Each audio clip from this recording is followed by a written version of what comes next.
Hello, everybody, and welcome back to another Wednesday night movie live stream. And tonight we've got a bit of a full house. Tonight we've got Andy from Forgotten World of Movies, as always. Hi guys. Mike from Cinema Axeman. Hey guys. And we've got two special guests here. We've got AP from the Movie Cheer podcast. Hey everyone. And Jordan from Movie Worm. Hello everyone. Thanks for having me on again, Peter. Cheers. Yep, no problem. Thanks ever so much for joining, AP and Jordan. Yeah, To likewise. have you Thanks back for having on. us. Yeah. So the only question I'm going to ask tonight is, what was the last film you watched? Do you want to go first, Andy? Sure. Last film I went to see was X, and I had a great time with it. Loved it. Oh, that's good. Yeah, it was just a back to basics horror movie that I just enjoyed. Yeah. It looks really good from the trailers. I'm very tempted to go and see it. Yeah, I would. Just thought it was great. Yeah. Has anybody else gone and see X? I'm going Friday night. I'm looking forward to it. I usually try and go as early as possible, but just haven't had a chance. But looking forward to it. I've heard good things about it.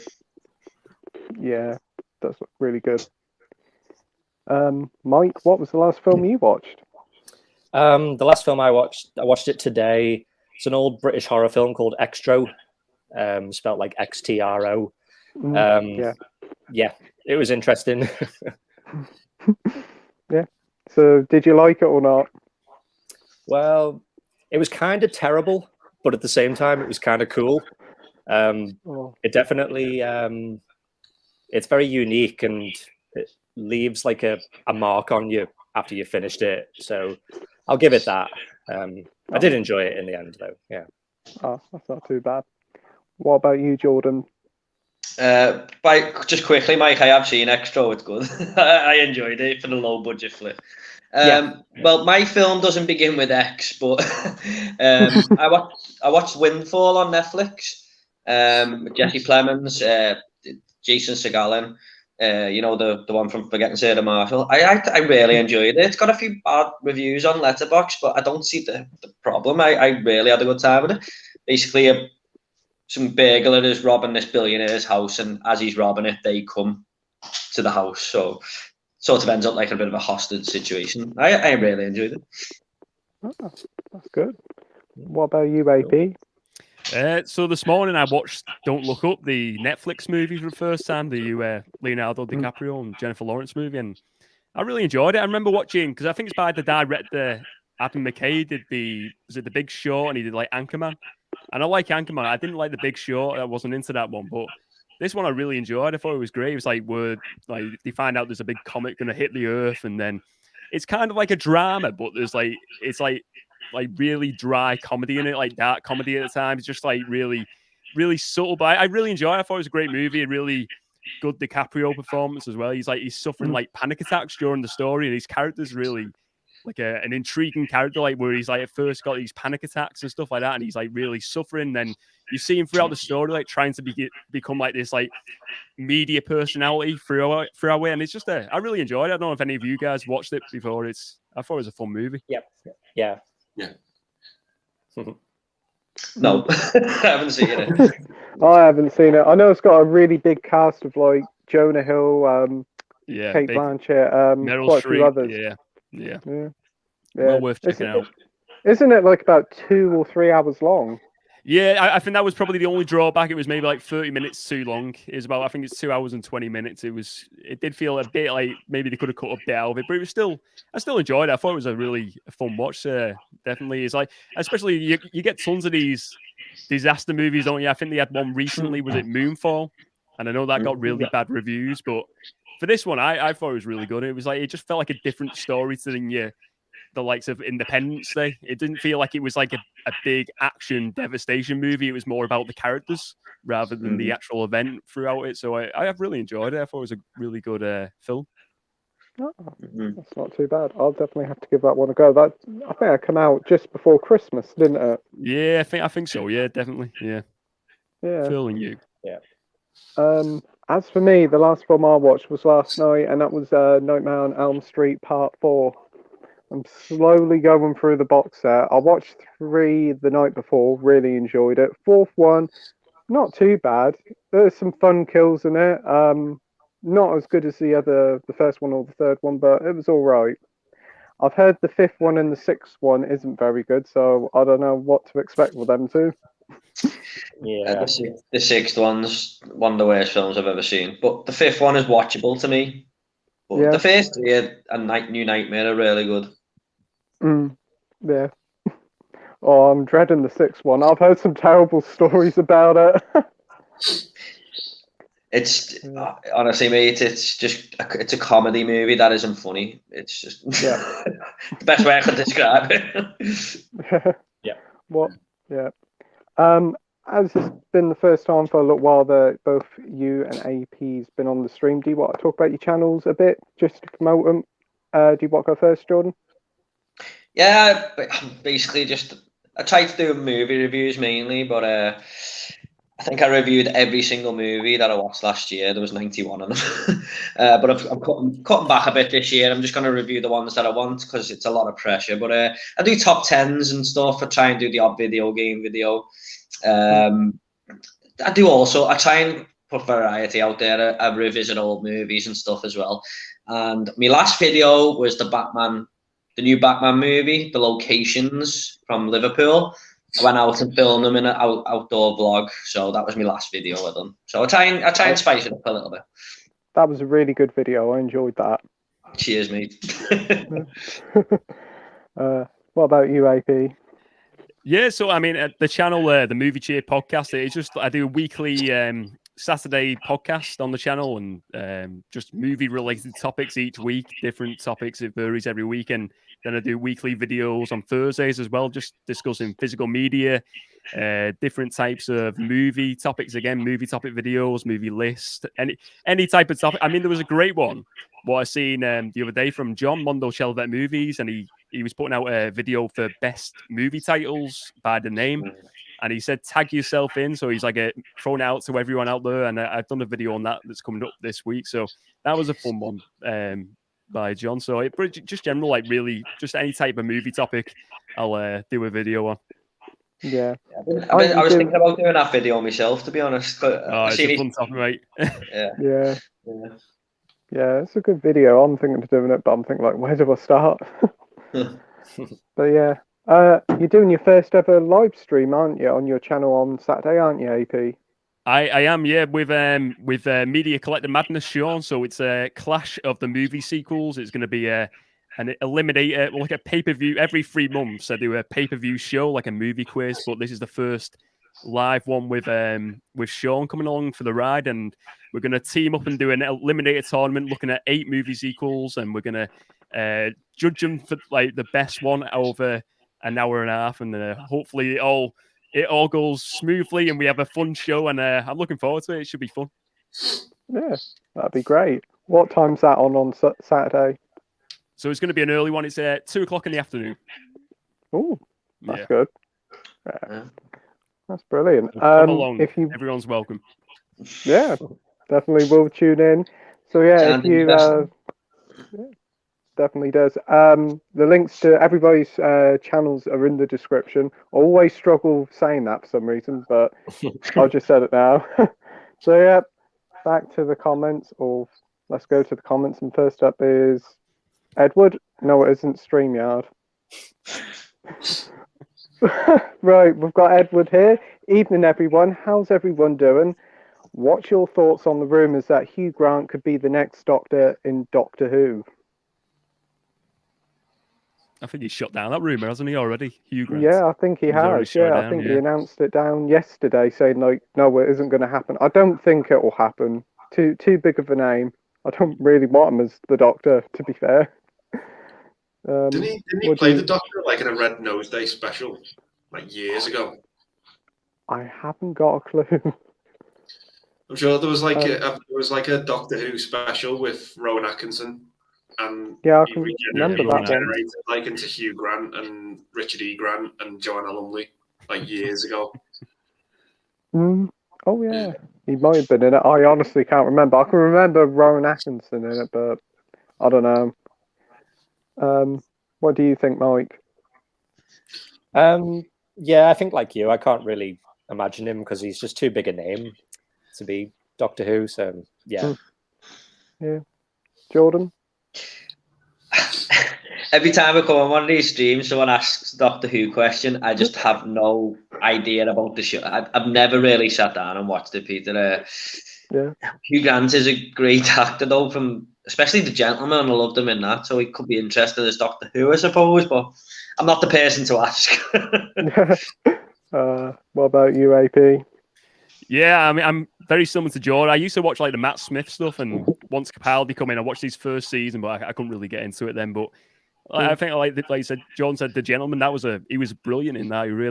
It's a really different Hugh Grant performance as well, wasn't it, in that movie? But I don't know, maybe I'm not a true fan, so I couldn't really say. I think he looks, I suppose he looks the part, but I don't know. I don't think he's probably the right fit for Doctor Who, really. I think sometimes he needs to go for a bit of an unknown with Doctor Who. Sometimes I think it works better. Yeah, I agree. What do you think, Andy? Yeah, he's way too much big of a name now, I think. To play I don't think the BBC could afford him. No, but he's really turned himself around lately, I think, in performances like The Gentleman and Paddington 2. He's just sort of like rejuvenated himself, I think. Isn't he in the new Guy Ritchie film coming out soon? Yeah, he looks like he's playing the same type of character, doesn't he? Yeah. Oh, that'll be good. Next up, we've got Marvel fans saying, "Hi guys, how are you? Sorry I couldn't make it last week. Something come up. Oh, no worries about it, mate. Hope everything's okay. Thanks for joining." We've got Matt H here. "Hey guys, hope you're all well. What were the last 3 films that you watched that you would rate as perfect 10 out of 10? That is a hard question.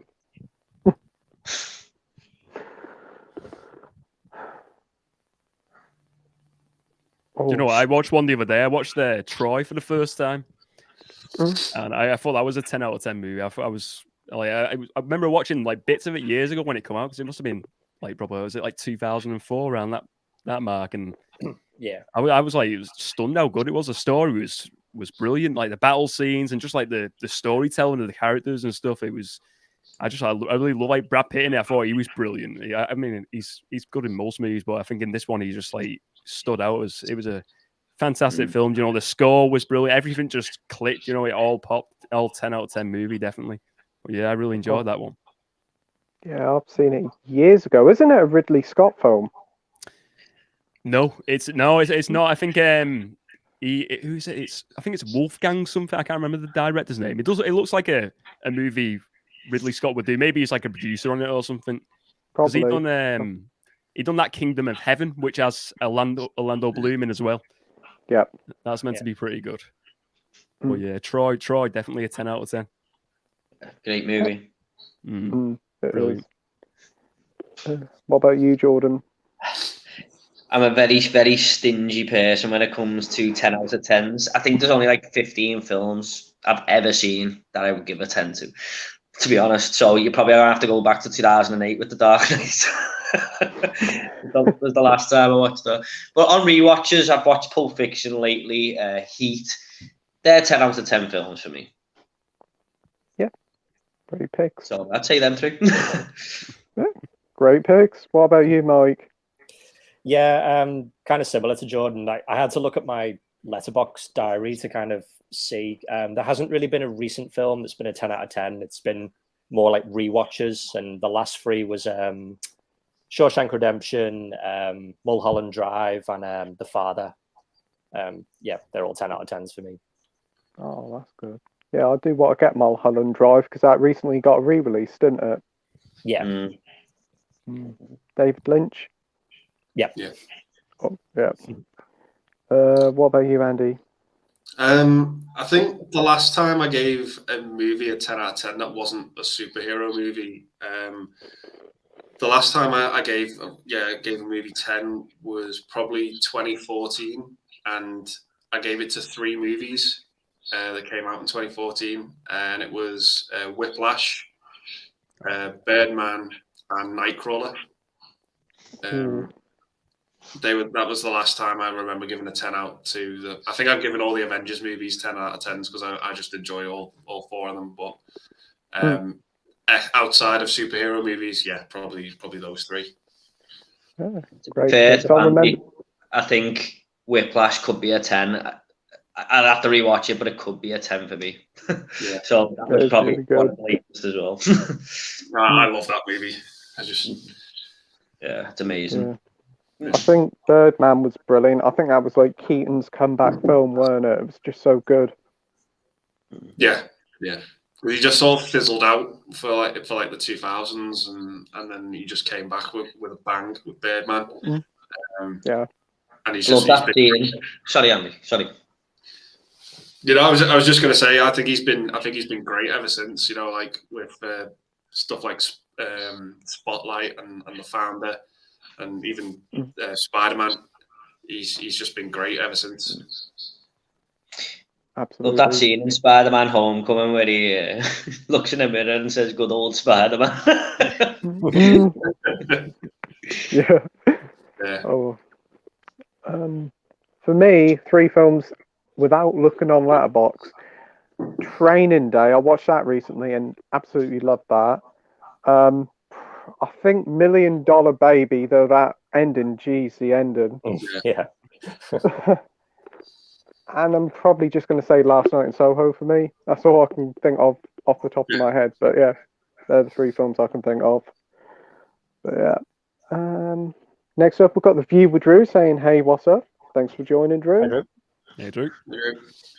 We've got Video Tasties here saying, "Evening, fellas. Thanks for joining, mate." Hello.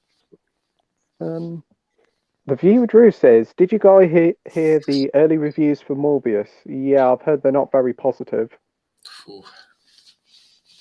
Not heard anything, no. I've just heard someone say that in my little group chat, but I haven't actually looked at any reviews. But you've got to make your own mind up, in my opinion. Yeah. I still want to see it, but I'm going in with tempered expectation, shall we say. Are we all going to see Morbius, or are we going to wait until the film comes out? I'm going to release. You're going to release? Sorry, Jordan? Yeah, sorry. Yeah, I'm gonna go myself. Yeah, I've got a cinema pass. Why not? Oh, of course. Yeah, definitely. What about you, Mike? Probably not. I'm not really that interested, to be honest. Andy? Yeah, Morbius just seems a bit of an odd choice of a Spider-Man or Blade villain to be making a movie about. I just think it's a bit out of the blue. But I'll see. I'll definitely see it at some point. But yeah, just not. Yeah. I'm not going to be rushing out the doors to see it. Yeah, I'll give it a go eventually. But next up, we've got Bumpers Movies saying, "Evening all, evening mate. Thanks for joining." Karoshi Ichi's here saying, "Hi all. I'll be joining the chat around 8 p.m. watching opera now." Oh, cool. Hope you're enjoying it, mate. Fair dues. Soph's here saying, "Evening, guys." Hey, Soph. Here is a random question for you. If you owned a cinema, what would you name it and why?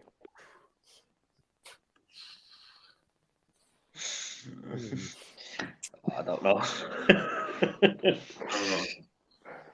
I haven't got a clue on that one. That is a real random question. Probably Bland and Boring Pete's Cinema.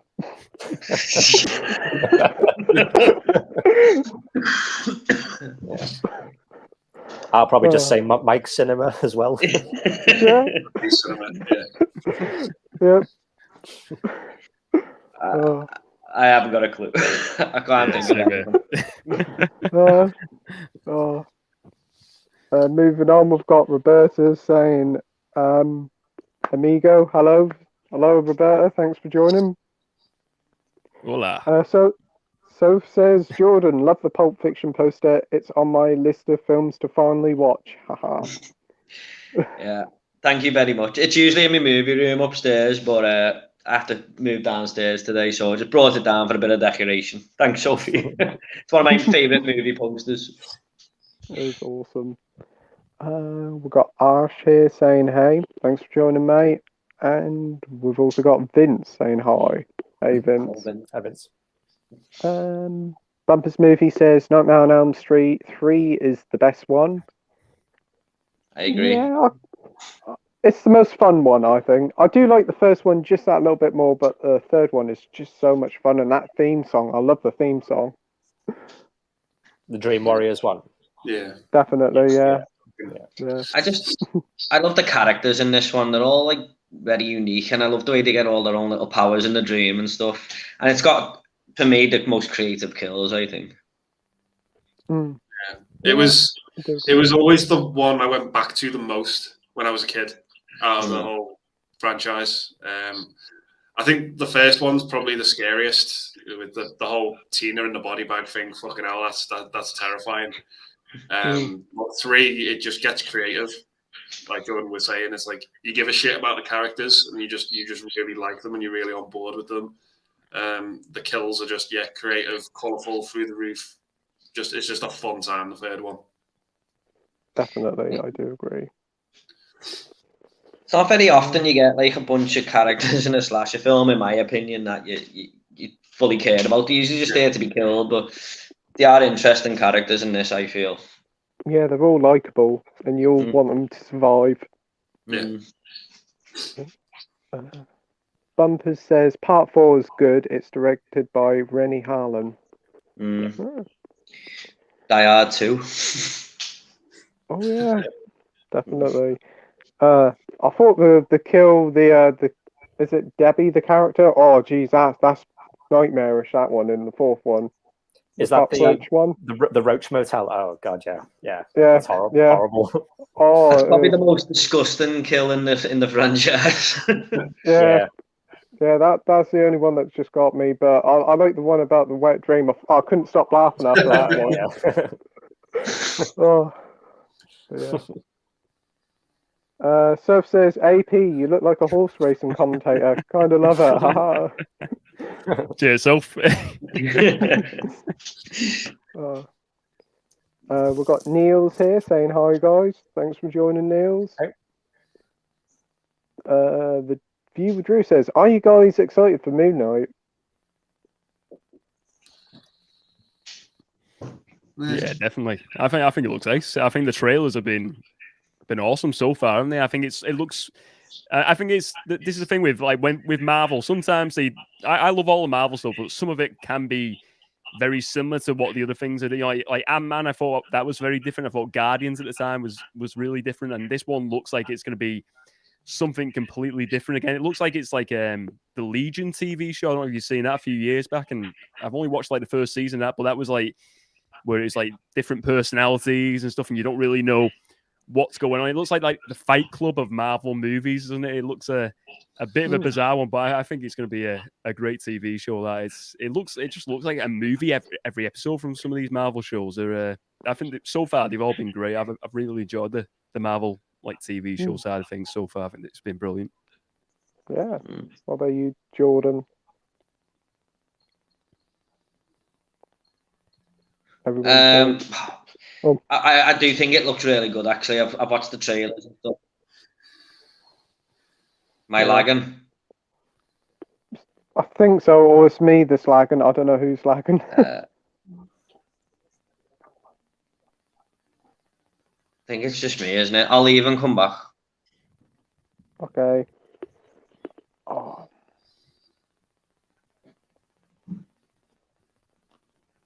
What about you, Andy?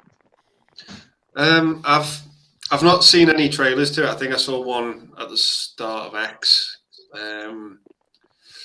but I'm kind of just sort of in this limbo period with all the Marvel stuff coming out at the minute with the TV shows and that, because I'm not a big TV show person in general. I'm more of a movie person.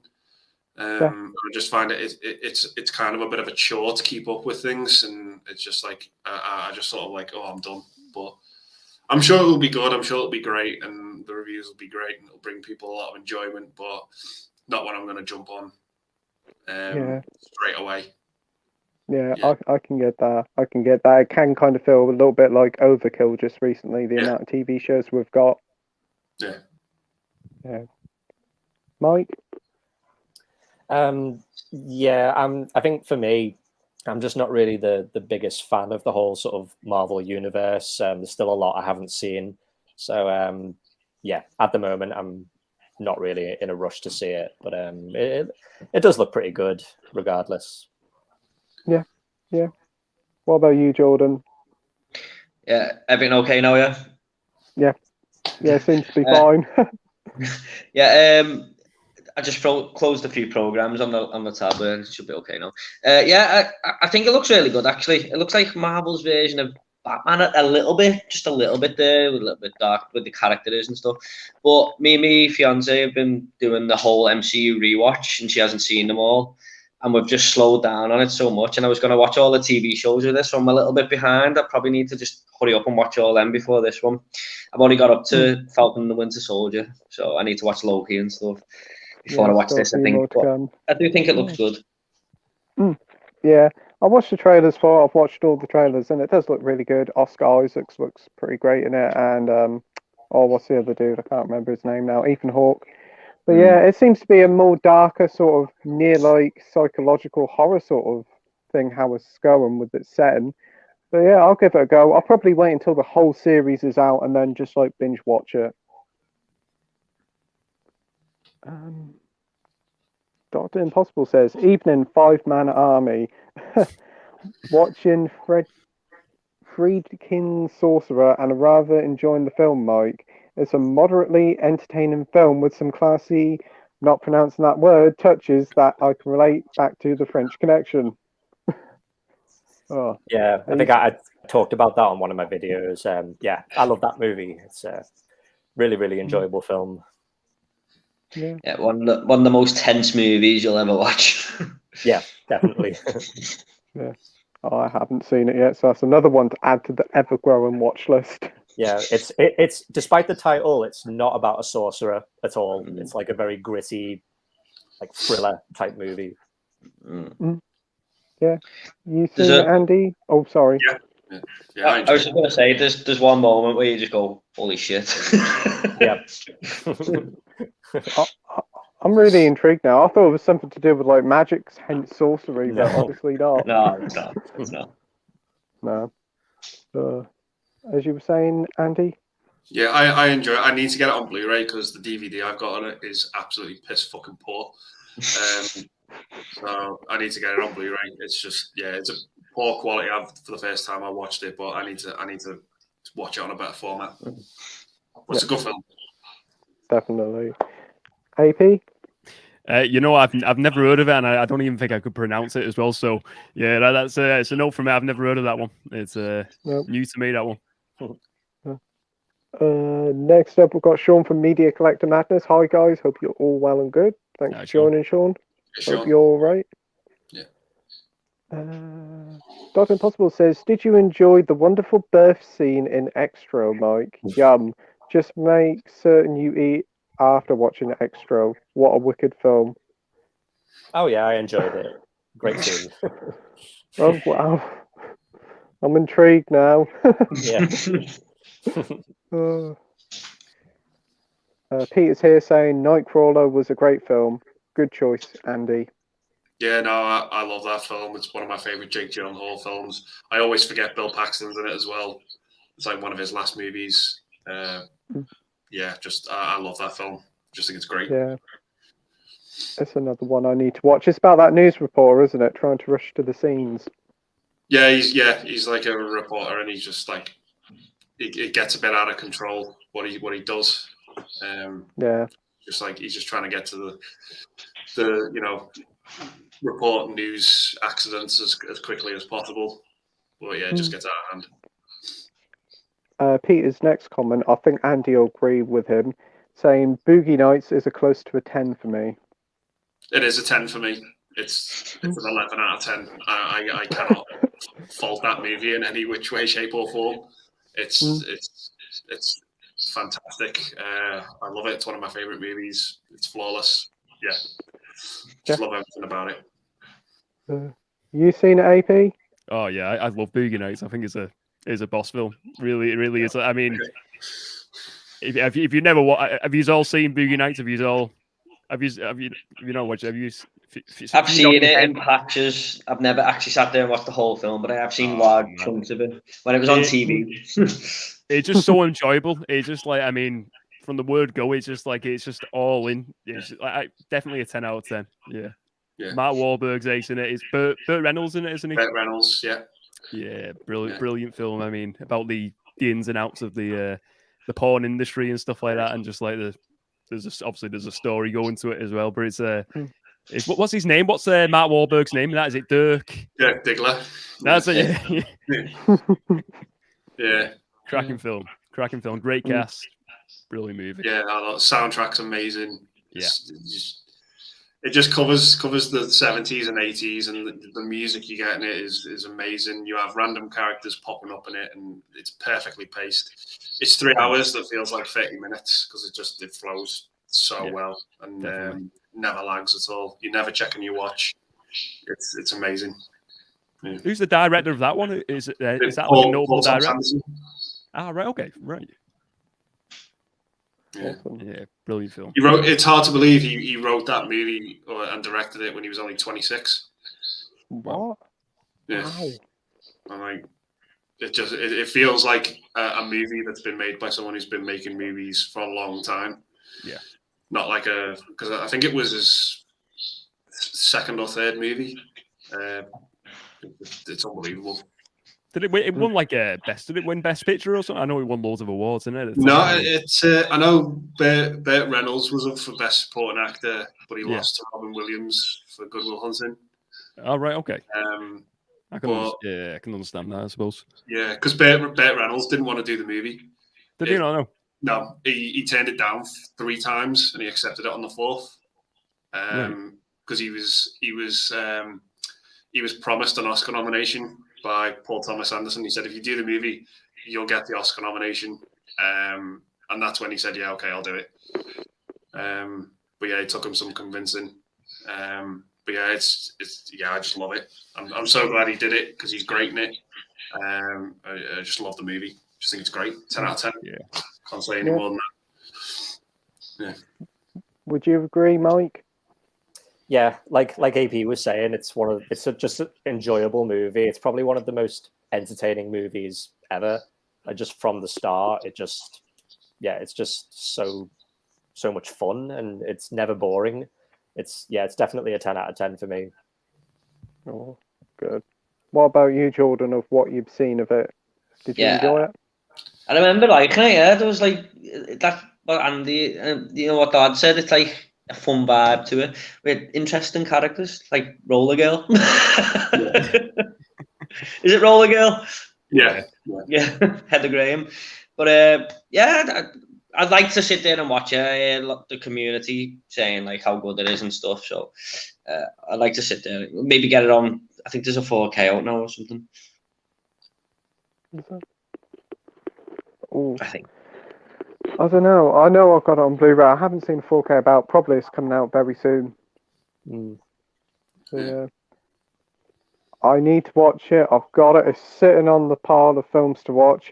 I want to watch it. I know somebody else who want to watch it, but my dad. He keeps pulling it out. I said, no, we're not watching that.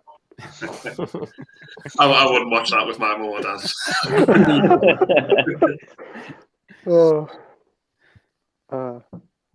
Right.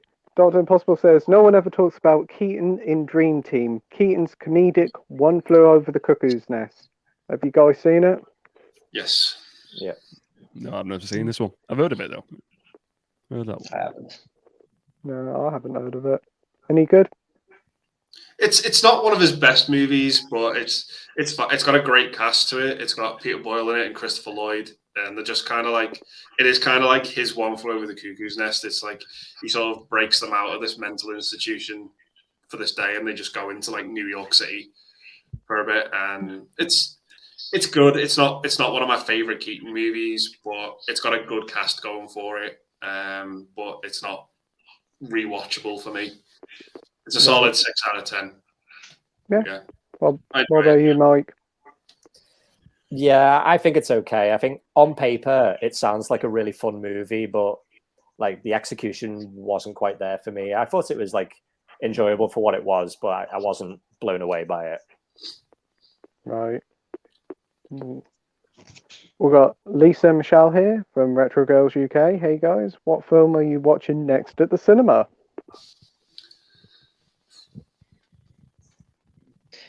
Mine's X, which is Friday. So I'm looking interested in that Ambulance as well. I might go and see that. The Michael Bay one, isn't it? I don't know if it'll be any good, but 2 good actors in it. So hopefully. For me, it's probably going to be Sonic the Hedgehog 2. I'm really excited for that. Yeah, definitely. Looks like it's going to be a lot of fun. What about you, Mike? Oh, sorry. No, it's all right.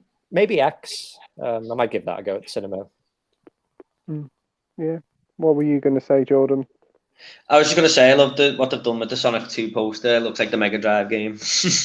It does. It's like a carbon copy of it, and there's so many touches in the trailer. It's just like fans are going to love it. Yeah.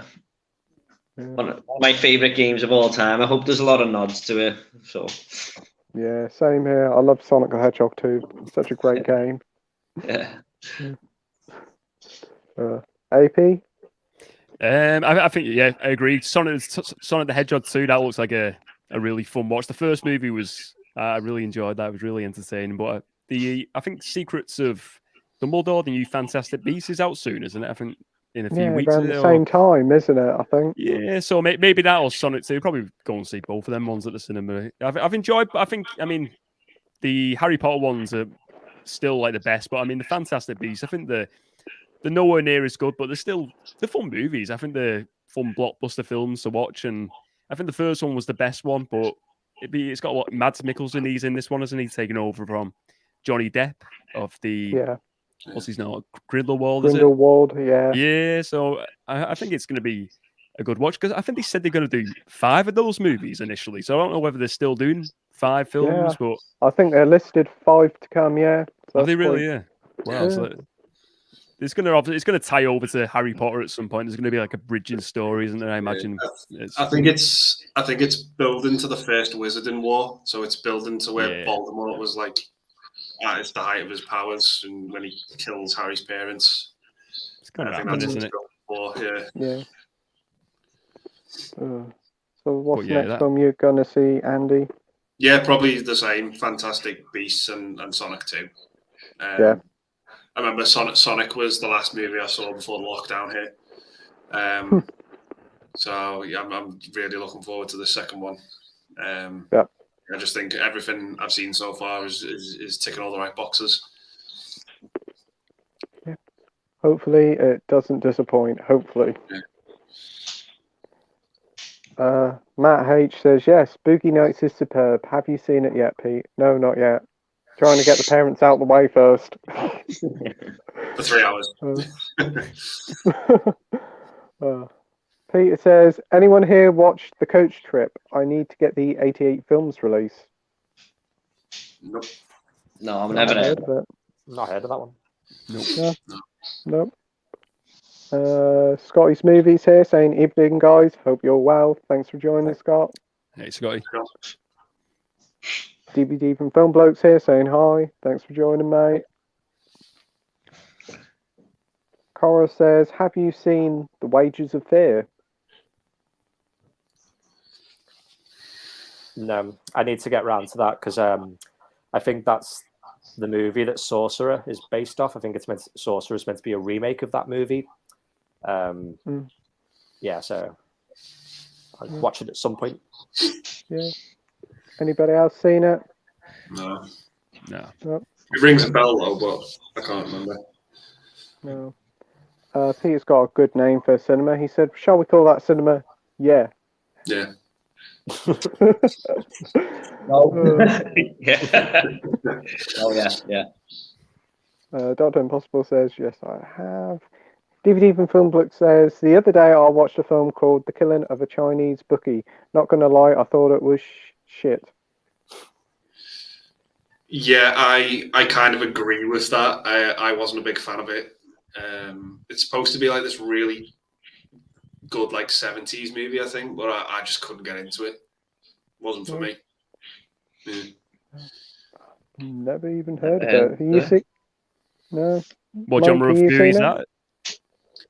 It's like a sort of gangster movie.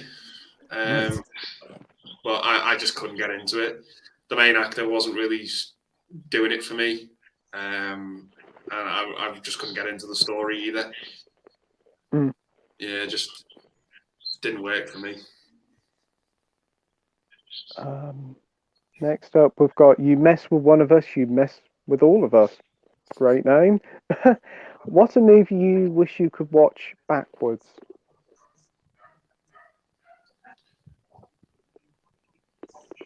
Movie backwards. Marley and Me.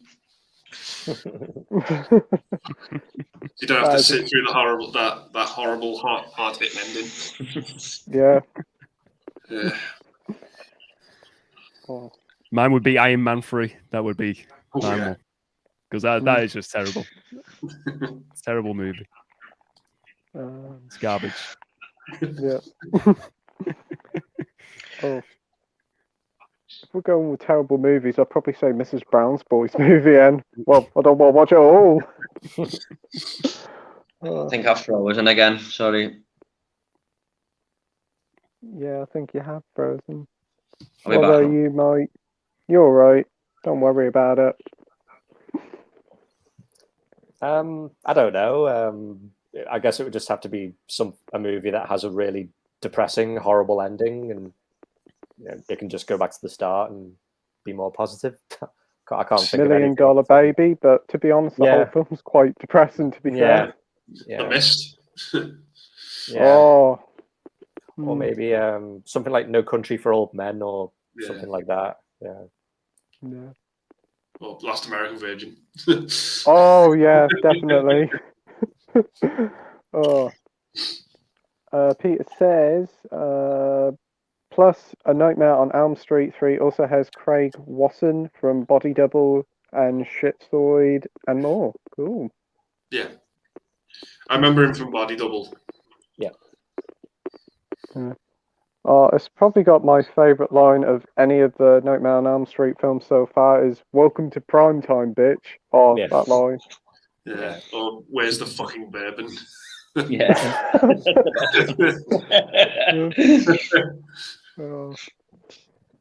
We've got Vengeance Media here. What's going on? I think this is horror in 4K. So hey, Matt, hope you're doing well. Hey. DVD from Filmblook saying, I saw the Batman as an early birthday present. Incidentally, today is my birthday. Well, happy birthday to you, mate. Hope you're having a great day. Happy birthday. And I actually enjoyed it, despite some problems. Catwoman and the Penguin were wasted. It's an interesting take. I kind of agree. I wanted more Penguin, but there was purposely less Penguin because of this new TV show. But I thought Catwoman was fine.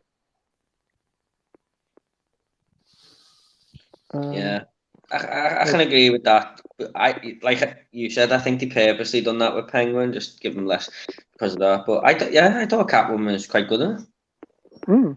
Yeah, I think she's definitely just as good as Patterson. What do you guys think? Yeah, I enjoyed it. I thought it was a good movie. I thought Penguin, like you said, Pete, I think it's gearing up for the TV show, isn't it, now for the Penguin story? So they're obviously going to do more with him there. And I think Catwoman, I like it. I like the performance. What's the I forget her name now. Zoe Kravitz. That's it. Yeah. I thought she was good. The only thing I don't like is why don't they just call her Catwoman? I think they've done this with the Anna Hathaway one, where they didn't at any point call her Catwoman. It was just like maybe they referenced it in a newspaper article briefly or something, but I didn't hear mention of Catwoman at one point during that movie. Maybe they will in later ones, but I don't know if you've ever heard that at any point. Did he call Batman in it? Because Didn't they just keep referring to him as Vengeance? They might have, but I just can't quite remember. Yeah, I can't remember. I think But you might be right. but I think you're right there. They don't really refer to it as Catwoman in any films, do they? Apart from Batman Returns. Yeah, I think probably with this one is because it's like a starting off point, isn't it? Because he's not long into his career nor his Catwoman, so that's probably why.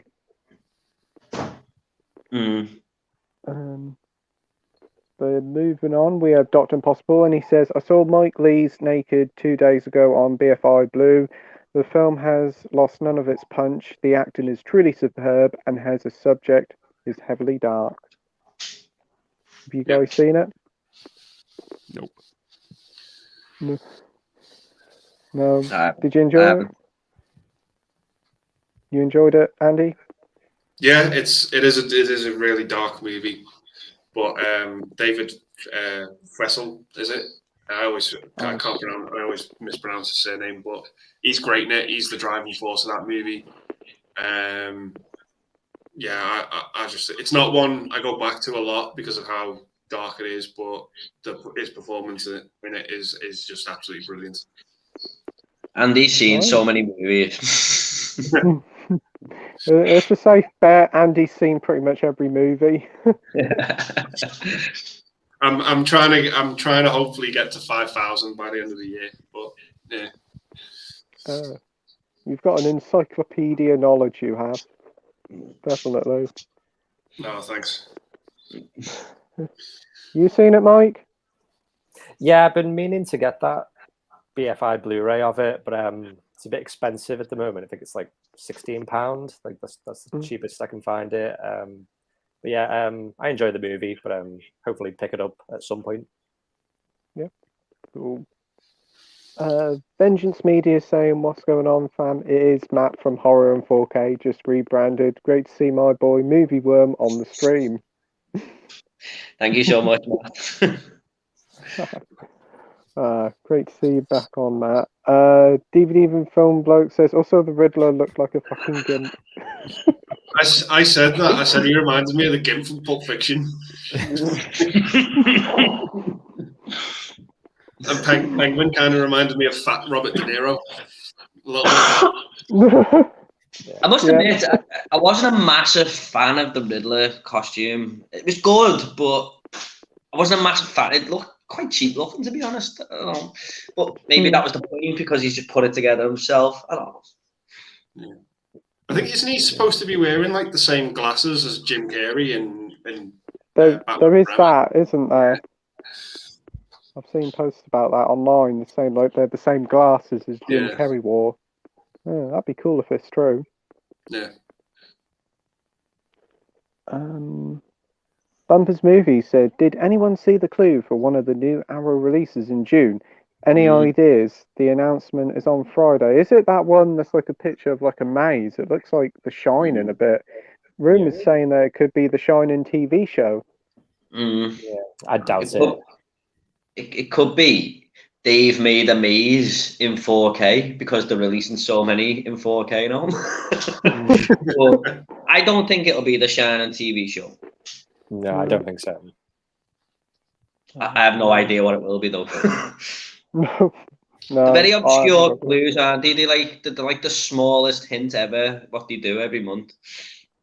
Yeah, but hopefully all will be revealed and it's a good title on Friday.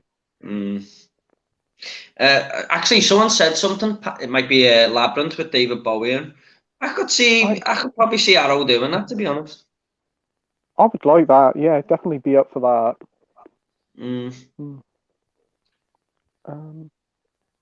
DVD from Film Bloke says, overall, I prefer the 89 and 66 Batman films. I need to watch Batman Returns again. It's a lot better than the fucking Nolan trilogy. I watched that 66 Batman film the other day and I just struggled so much to get through it. But I love the 89 one. The 89 one's like one of my most watched movies ever. Yeah. The 66 one is just completely out though. I've got a bomb. What do I do? Where do I throw it? Oh, the shark repellent spray. I used to have these 66 Batman on a videotape with an episode of Mr. Bean and Hocus Pocus, and I used to just watch it all the time as a kid. The 66 one is not great, but I love it for what it is. It's just utterly insane. Really quotable. I think it's the first time from the 66 series you get the bat signal in it as well, and you have everything you can possibly imagine with the word bat in front of it. You get in that movie. It's utterly insane. But I do prefer the Burton Schumacher movies over the Nolan trilogy, if I'm completely honest. I just have much more of a fun time with those movies than the Nolan ones. I'm not saying they're bad movies, I just prefer them. Yeah, I can get that. For me, the only one I really like out of the Nolan one is Batman Begins. I do think The Dark Knight is great, but it's the Batman Begins is the one I always return to out of that trilogy. What about you, Mike? Yeah, I like the Burton ones. Batman Returns is my favorite. I like the Nolan films. I like the first two. I'm not a fan of Dark Knight Rises, to be honest. The 66 one, I can enjoy it in a different kind of way. It's like quite a funny film, but I don't really watch it that much. I tend to just go for the Burton ones. Yeah. AP? Yeah, I mean, I've seen bits of the 66 one, but I was similar to Jordan. I could hardly watch it. I think it was just super cheesy. I mean, I think you just got to take it for the time period it was. It's at that point in time, the Batman was a cheesy. The comic didn't really change to the 80s, did it really? To the Frank Miller stuff. So I mean, I think the Tim Burton ones, I enjoy them ones. I like the 89. The first one was really fun. I like the ones like George Clooney and Val Kilmer, like Batman Forever and Batman Robin. I was brought up in that. They were the Batman movies I'd watched as a kid, and I know a lot of people don't enjoy them movies. It feels like public opinion is these movies are trash, but I like them movies still. But the Dark Knight trilogy, I don't think you can knock it. I think as a trilogy goes, I think it's pretty solid. I think it's a really good trilogy. But yeah, I definitely like a Mr. Freeze. Give me a Mr. Freeze in a Batman and Robin movie. I love that as well. Yeah. Yeah. DVD Even Film Bloke also says Robert Pattinson was a pretty good Batman. I prefer Michael Keaton and Adam West, but he was much better than Christian Bale. Yeah, I can get that. I do think Michael Keaton is the best, but yeah, you've done a good job. What do you guys think? I think for me, Michael Keaton's the only one for me who did both characters, like Batman and Bruce Wayne. He did them both well. Whereas I think a lot of the other actors have either been a good Batman or a good Bruce Wayne, but not both. I just feel like Michael Keaton just got both of them right. Yeah, that's true. AP? Yeah, I mean, I think Patterson is Bruce. He didn't really see much of Bruce Wayne, did we, with the new Batman movie? No. Did we? It was very, very limited, and it was just he didn't really say much anyway when he was Bruce Wayne, in the funeral scenes and the very little scenes we've seen him. But I think Michael Keaton's. I think Ben Affleck is probably my favorite. I know he's only done a few of them, and I remember when they announced his casting, and it seemed like no one was favorable of it. I thought, that's going to be a brilliant casting. I thought he was great as in the Batman versus Superman movie. I really like that. The extended cut of that film is really good. Yeah. And in the Snyder Cut, I like him in the Snyder Cut as well. I think he's great, and he does both roles well as well. I think Ben Affleck, he looks like a really, he looks massive anyway in that suit, in the Batman suit. I think he got super jacked for Batman versus Superman. But I think he's got the right sort of presence as Bruce Wayne as well. He's kind of really charismatic and very smooth. He's like a James Bond character. He could be like a James Bond, but I really like Ben Affleck. I would have liked to have seen more of it. I know he's going to be in the Flash movie, but it's limited, isn't it? But yeah, I think Ben Affleck was pretty awesome. Yeah, I do agree with you about Ben Affleck. He really surprised me. I wasn't expecting much when I watched Batman vs Superman, but I thought he was probably the best part about the film, and he was Yeah. superb in the Snyder Cut. He really did feel like Batman and Bruce Wayne in that. Yeah, definitely. Yeah. Andy? Yeah, I think probably Michael Keaton is always going to be my favourite live action one, but Kevin Conroy to me will always be Batman, no matter what. But yeah, out of the live action stuff, yeah, Keaton's probably my favourite. I just have a lot of nostalgia and love for those first two Tim Burton movies. Yeah, I know a lot of people have a lot of issue with the Christian Bale Batman voice. I think people find it a bit too silly to kind of get. But with Adam West as well, that was just, it was a product of the time. It was just silly, campy fun, not to be taken seriously. But yeah, no, Keaton for me, live action is my favourite. Great. Yeah. Jordan? Yeah, like Andy said, I've got a lot of nostalgia for Michael Keaton because I watched them films so much, them two as a kid. He's always been my favourite. And what AP said as well, I think Ben Affleck kind of underrated. I loved him in the Snyder Cut. I'm not a big fan of Batman vs Superman, but he was really good as Bruce Wayne and Batman.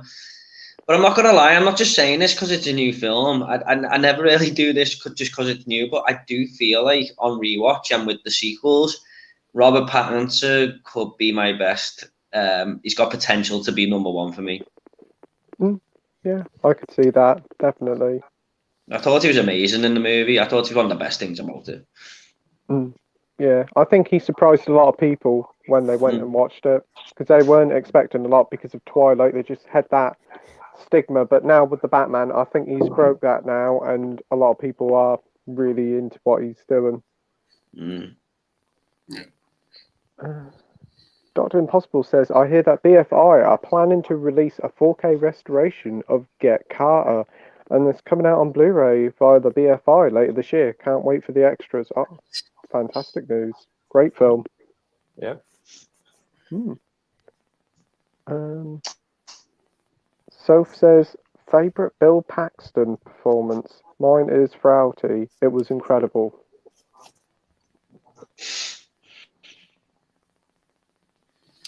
I'm with Sophie there. That film is unbelievable. I haven't seen it. It's another one I need to watch. I don't think I've seen many Bill Paxton films, to be fair. What was he in? Was he in that? Was he in Aliens Tornado? is my best, but Frailty is. Yeah, it was Twister. Yeah, Twister. Oh, I love Twister. I didn't realise he was in Twister. He's never really been the main actor in many movies. He's always like a supporting character. Because a lot of memorable stuff is he's Titanic, True Lies, a lot of James Cameron stuff, Aliens, Terminator. He was in that, wasn't he? Terminator. Yeah, he has Blink and You'll Miss Him, but he's in Commando as well. Really? Yeah. And but for me,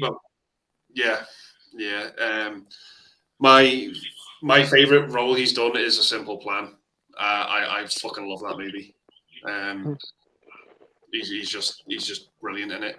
I think it's the first time like he's been allowed to like sort of sink his teeth into like a leading role, and he's superb in that movie. Yeah. Sounds good. AP? Probably similar to EP. Off the top of my head, I can't think of many. I think like Twister was one I really enjoyed. I'm trying to think of other ones. Probably Terminator. He's in like Andy said, like a blinking you miss him scene. But yeah, Twister's probably the one. I'm sure there's tons I'm trying to think of now, but I can't think of any notable ones off the top of my head. But I really liked him as a performer. Like in the movies, I did see him in it, like in the very little ones I can think of at this moment in time. But yeah, he was a good actor. Yeah. Mike? Bit of an obvious one, but I'm gonna have to go with Aliens because his character in that movie is just hilarious. Just so many great quotes from that character.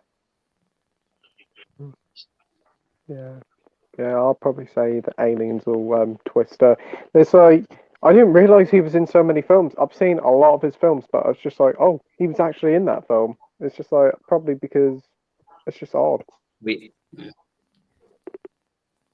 Weird Science. Yeah. Oh, he was in that as well. Wow. Yeah. Near Dark, Mighty Joe Young. Yeah, there's just loads. Unbelievable. Yeah. Oh, I'll definitely have to watch some more of his films then. Again. Yeah, you have, I think. Don't worry about it. It's okay. We've got Vengeance Media here talking about shows. I bring in Peacemaker. It's sick. Oh yeah, Vengeance Peacemaker. I haven't seen it yet, but I've heard a lot of positive things about it. You guys seen it? No. Yeah, I've seen it. It's pretty good. It's a really good show. I mean, I think I mentioned this the other day, Pete, where it's if you like the Suicide Squad, you'll enjoy Peacemaker. I think it's just a really good continuation of the character, and it's just good to see more of John Cena. I think he walks into that world from like the WWE doing his "you can't see me" and doing the 5 knuckle shuffles. He just walks into that world of acting, and he ducks the water. He's just natural to it. He's great. He looks massive. He looks like the action star of the 80s in 2022. He's just massive, and I think he's got charisma. He's a funny guy. And he can do what Arnold was doing in the 80s and 90s. He can do comedy and action and sort of drift in between the two really well. And it's a really good show, really fun show to watch. James Gunn, I like James Gunn, and he's really nailed it with his character. I think it wasn't even a DC character. I remember, I think it was on the Mr. Sunday Movies podcast the other day. I'm pretty sure, I don't know if you know the Peacemaker. It was like from another comic book company, and there was a bunch of characters that got bought out by another company, like in the 80s or 70s, and I don't think it was originally like a DC property. But it's a really weird character, and I'd never heard of that character before Suicide Squad. But now I'm all in on Peacemaker. I think he's just like a really good character. I love the look of him. It's just like really cheesy outfit, but it just works for the show. Yeah, he was one of the biggest surprises of that Suicide Squad film. Yeah. You seen Peacemaker, Jordan? No, I'm gonna watch it though. I want to rewatch the Suicide Squad first, just before I do. I don't know why. I've just got this urge to rewatch it, and then I'll jump straight into the show. Sounds great. We've got David Beach here saying, "Hey guys, this is going to be a good evening. I'm off to see Gelatin's The Last Domino." Genesis. Genesis, The Last O2 Arena on Friday. Oh, wow, that sounds awesome.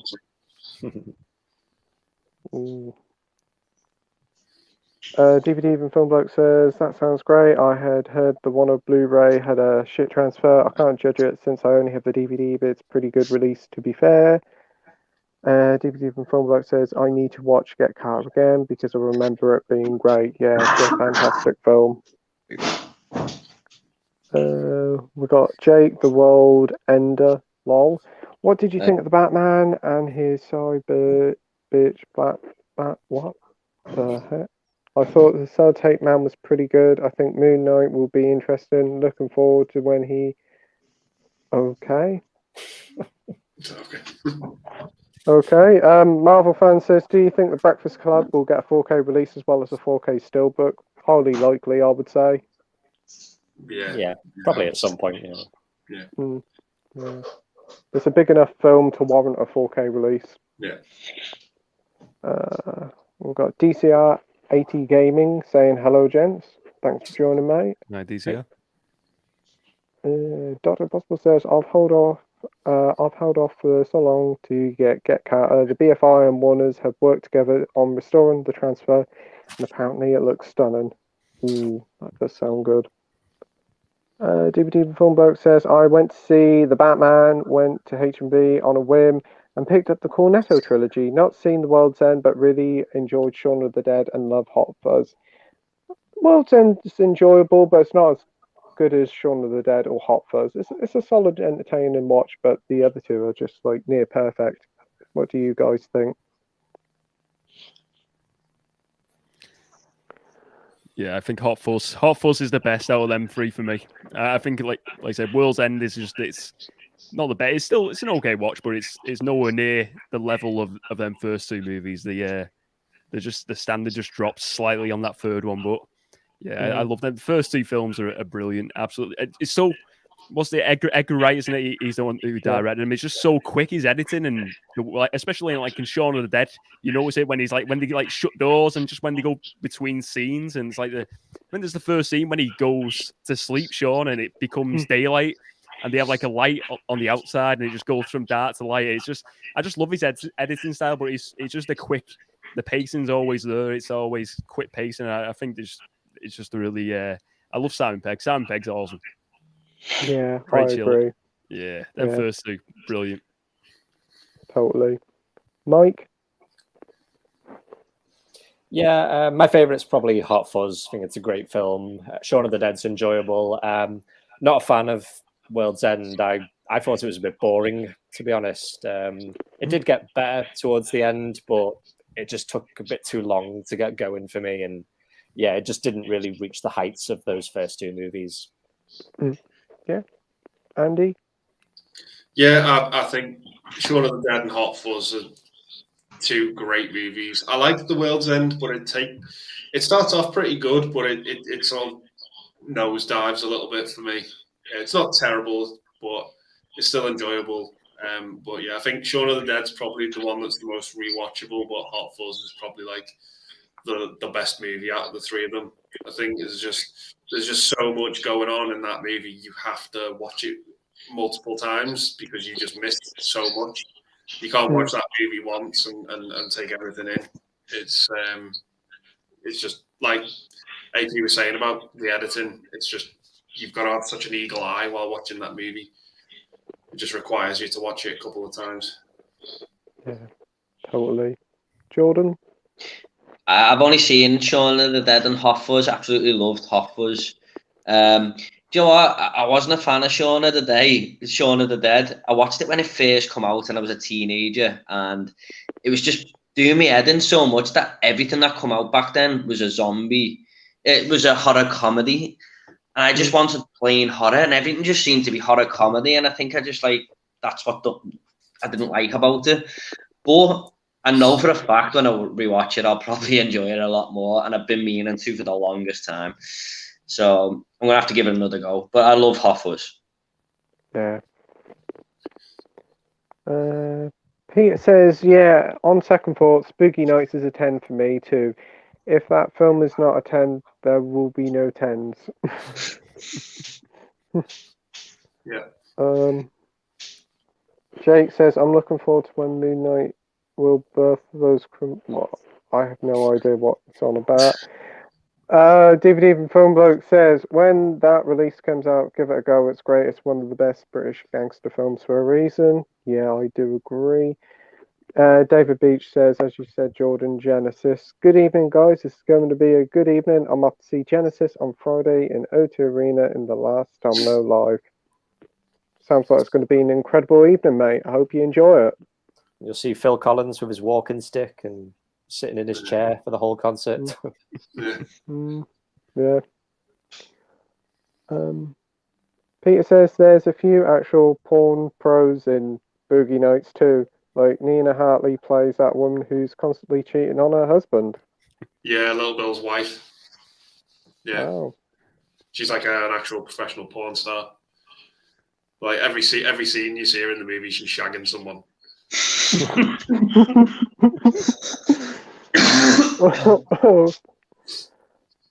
Bristolian Dave says, all right, me babbers.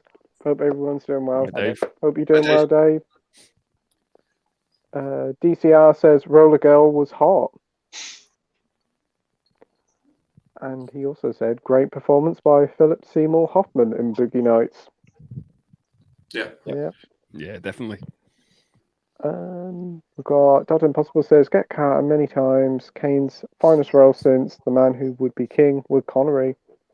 Yeah. I love that film, The Man Who Would Be King. Yes, it's a fantastic film. Haven't seen it in years though. Cora says, hi all. Welcome back, Cora. Hope you enjoyed your film. The Viewer Drew says, "Did you guys hear that Blade might appear in the Multiverse of Madness?" I think everybody's appearing in the Multiverse of Madness. Yeah. The rumors. Have you heard about the Blade? They're doing like a Halloween special apparently on Disney Plus, where they're going to feature Blade and a few more of them characters of that sort of like horror-esque characters. And I can't remember what it's called, but I think they've announced it already. For later on for Halloween release, so they're going to do like a TV special apparently. Live action one with Wesley Snipes. Yeah, no, with the new guys, the guy who was in Green Book. I can't the new guy who's playing.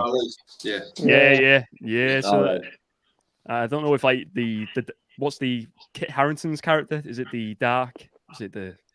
I can't think of his name now. His character's name. He was in the Eternals, wasn't he? Yeah, I can't remember it, but I think he's meant to be featuring as well. But in this Halloween special, I can't remember what it's called, but that'll be fun. That sounds interesting. Yeah, it does. It's not too long till Multiverse Madness comes out, is it? I think it's only a couple of months. Yeah, wouldn't be surprised if he's in it at all. Yeah. I think they're saying that this has got the most ever characters in a Marvel film, hasn't it? Well, that's going to be crazy because there was a lot in Endgame. Yeah. Maybe we'll see Howard the Duck. Hopefully, hopefully. And it'll lead to a Howard the Duck TV series. Yeah. So asking how was opera? Peter says, "Andy, considering how much you like Boogie Nights and the film largely, but not entirely, being based on John Holmes, would you also watch some of John Holmes' older films from the 70s and 80s? I have no idea. I don't know. I think Boogie Nights is good because I think Paul Thomas Anderson's a good director. Like, he directs the shit out of that movie. But I don't know about John Holmes, if I'm honest. I wouldn't know. Right. Bunter's movie says, "One of the after credit scenes in The Immortals relates to Blade, so could well be in Doctor Strange 2. Marsha Halley is a boss actor." Yeah, he was really good in Green Book. Super film. Yeah, super. Fucking great movie. I've just bought that on Blu-ray. I've never seen it. What is it? Moonlight, is it? Yeah, Green Book. Yeah. Oh yeah. Oh, Green Book. Yeah. Yeah, that's a great film. Marvel fan says, "Yeah, I heard Wesley Snipes is one of the variants of Blade." Oh, wow. Cara says, "Watch only the first 90 minutes, which were fine." Sorry, should have been, not that, DCR says, "Saw the remake, lol, of Grudge or Ju-on. Not great, lads, but worth a watch. The original Japanese one is still the best." I've seen the original Japanese one, and isn't there one with Sarah Michelle Gellar? I've seen that one as well. That's what I've seen. Yeah, that's the remake, yeah. Yeah. I think there was one released quite recently, wasn't there? Like a couple of years ago. Did that have? I think it had John Cho in it. That one, but I can't remember. Yeah. Rings a bell. Yeah. You seen any, Jordan? I've never seen any of the Grudge films. I'm not gonna lie. Being a horror fanatic, I think I would have as well, but I just haven't. Yeah. AP. Yeah, I mean, I remember seeing the Sarah Michelle Gellar one when it came out, but I was like, I can't remember much of it. I remember it probably scared me at the time because I'm not a big horror fan. So yeah, I've never watched it again. Yeah, Mike. I've only seen the original Japanese one, and it's okay. It's not one of my favorite Japanese horrors. But I've heard the remake with Sarah Michelle Gellar. I've heard that's not too bad. I know some people have said they enjoyed it. So yeah, I don't know. Andy? No, never seen a Grudge movie. I've seen clips of the original. We found the movie Andy hasn't seen. Yeah. I've seen clips of the original, but it just from what I've seen, it just looks too scary. Oh, they did a game for it a couple of years ago, well, 10 years ago for the Wii. That was kind of scary. Not because it was scary, because it was really bad. Oh. The viewer Drew says, if Wesley Snipes does show up in the movie, that would be great, but it'd also be great to see Mahershala Ali as Blade. Yeah, totally agree, Drew. Dr. Impossible says, enjoy your opera, Madame Butterfly for me. I do have Herbert von Karajan conducted interpretation on DVD with Berliner Philharmonica, if I'm pronouncing that right. Cora says, thanks, but haven't seen Madame Butterfly yet. Need to go after that one. Cool. Dr. Impossible says, watch backwards, Memento. Yeah. I think I lagged out, but I was going to say Irreversible, which does the same thing. Yeah, I was going to say, yeah. Well, you can watch that in chronological order now. Indicator did a release of it, and you can choose to watch the film in the chronological order, but it doesn't quite work as well for me. I could probably understand why it wouldn't. I don't want to give nothing away, but mainly the ending or the start, whatever way you want to see it, wouldn't have much of an impact, I feel.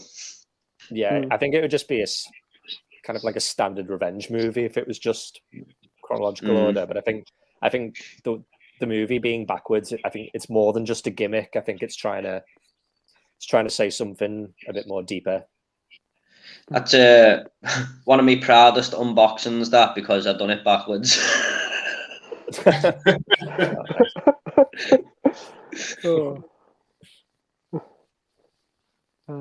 Dave just talking to a DVD film bloke. Ottenman, that is then for Memento backwards. Marvel fans saying, I heard Tobey Maguire might be in Multiverse of Madness. Also heard that John Krasinski will be Mr. Fantastic. Yeah, maybe. Wouldn't surprise me. No, I think there's so many rumors going about. It's just like, I'm just going to let them go over my head and just go and see the film for what it is. And if these guys are in it, brilliant. And if they're not, fair enough. We've got Game in 2002 saying, hi, Playtendoguy. Thanks for joining, mate. Lisa and Michelle said, did anyone get the new Matrix 4K Steelbook? I did an unboxing and I accidentally ripped the J card. Oh, dear. I haven't picked up the new Matrix yet. I wasn't really keen on it. I'm probably just going to pick up the Matrix trilogy and then pick up the fourth one when it's real cheap. What about you guys? Yeah, not for me. Yeah. I will pick it up at some point just to complete my Matrix collection, but I'll wait till it goes really cheap or something because I just didn't really like the film. So why am I even picking it up? That's just that's what a completionist does, I suppose. Yeah. Yeah. What about you, Mike? Because I know you actually enjoyed the film, didn't you? Yeah, I'd say it's the most underrated film of last year. But I won't pick up the Steelbook. I'm not really a big Steelbook fan. I don't even know if I pick it up on 4K. I'll probably just get the regular Blu-ray. Andy? Yeah, I'll probably just wait till it gets real cheap. I'm still waiting for Halloween Kills to go down because I haven't picked that up yet. But not in any rush to pick it up. I think Halloween Kills is in 2 for $20 now in HMV. Okay, on DVD. Yeah. I think on Blu-ray you can get it 2 for $20. Yeah, I meant Blu-ray. Yeah. And I think it's like 2 for $30 on 4K. I think it finishes this weekend. Yeah. West Side Story come out like a week ago, didn't it? And that's in the 2 for 30 already. And I remember Candyman come out on the day it came out. It was in the 2 for 30. Yeah, I picked up Last Night in Soho, I think a week after it had come out, and I got it in the offer. It's crazy. I'm just happy to wait a couple of weeks now. Yeah. Just to get I think the only type of film I'm gonna buy on release day is I think the last one I bought on release day was Joker, and the next one I'll probably buy on release day is the Batman. It's probably about it. I'm happy to wait for the rest. Yeah. I think with like Disney, like Fox stuff, and like Marvel and Star Wars, if you wait like a few months, they go in that like 2 for $12, 2 for $15 offer, don't they? But I think the next one I'm going to buy day one has got to be Spider-Man. Yeah. Yeah. I'm hoping that comes out the same day as Licorice Pizza. I think it does. Yeah. Oh, that would be a good day. Both them films together. I think I've got both of them on pre-order. Oh. When's it out, Spider-Man now? I thought it was already out. Is it out now or April 4th, I think. Oh, is it? Oh, right, okay. Is it true Sony aren't doing slipcovers no more? Because like I'm not bothered about slipcovers ever, but all my Spider-Mans have got slipcovers, and I want to get one with this. Well, the pictures online looks like none of them come with slipcovers. It only seems to be like the Blu-rays they seem to be doing slipcovers for, which is odd. But then Venom come with the slipcover on 4K, but Resident Evil didn't. So I'm so confused with Sony. You'll have to destroy all your slipcovers, Jordan.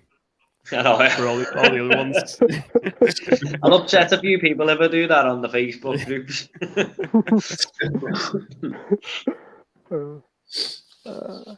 Gaming 2022 says, I haven't seen the Batman movie yet. The info treat, mate. Sean said, I think Penguin in the Gotham TV show was a great interpretation of the character. Have you seen Gotham?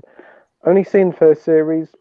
It was all right. I do kind of want to watch the rest of it. Have you guys seen Gotham? Yeah. No. I've seen clips of the Penguin on YouTube and stuff, but I've never where he says, "Don't call me that" when they call him Penguin, but I've never watched the show. No. AP?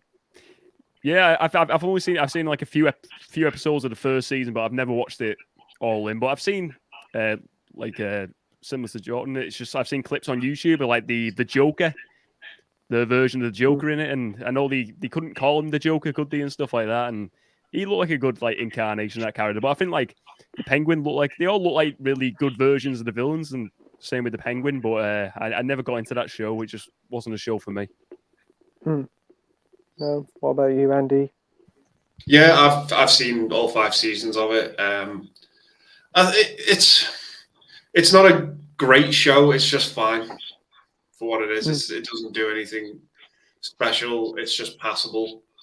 It's pretty much just like it's like the whole series is like a origin stories to like all the villains. It's just, it feels like it's setting up a Batman show or a Batman movie. You're never gonna get. It's just kind of like Smallville, where you think you're gonna get a Superman one. Yeah. That's true.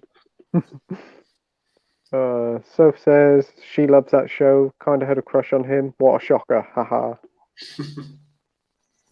DVD and Film Bloke says it was also nice of the Batman to actually have a detective element. In all the other dark Batman films, his brand of detective skills is punching people really hard, maybe kicking them as well. Yeah. We had that as well, didn't we? He was definitely punching people. It was like Batman meets the Raid, wasn't it? Just the fight scenes in it. Oh yeah, I agree.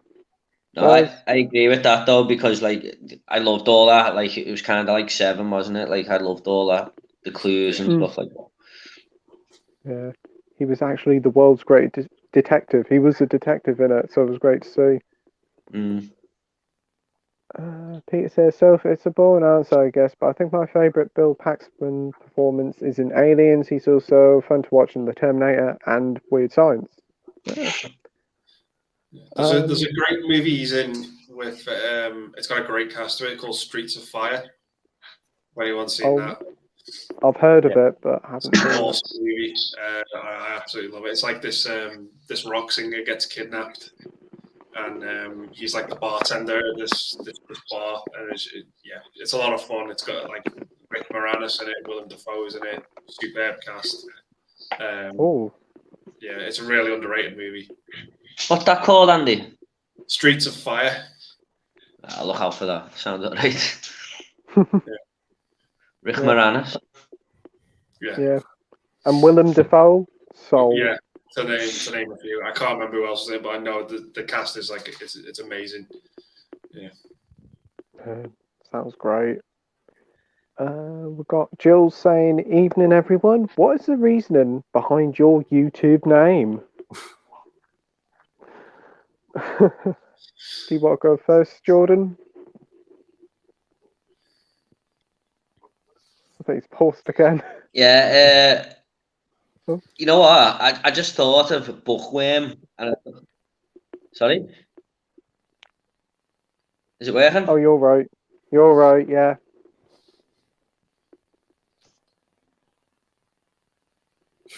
Yeah. Yeah. Yeah.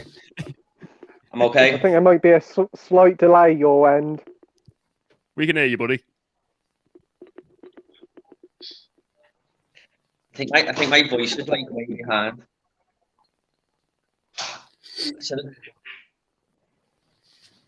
Shall I leave or carry on? Carry on, you're all right. I'll leave.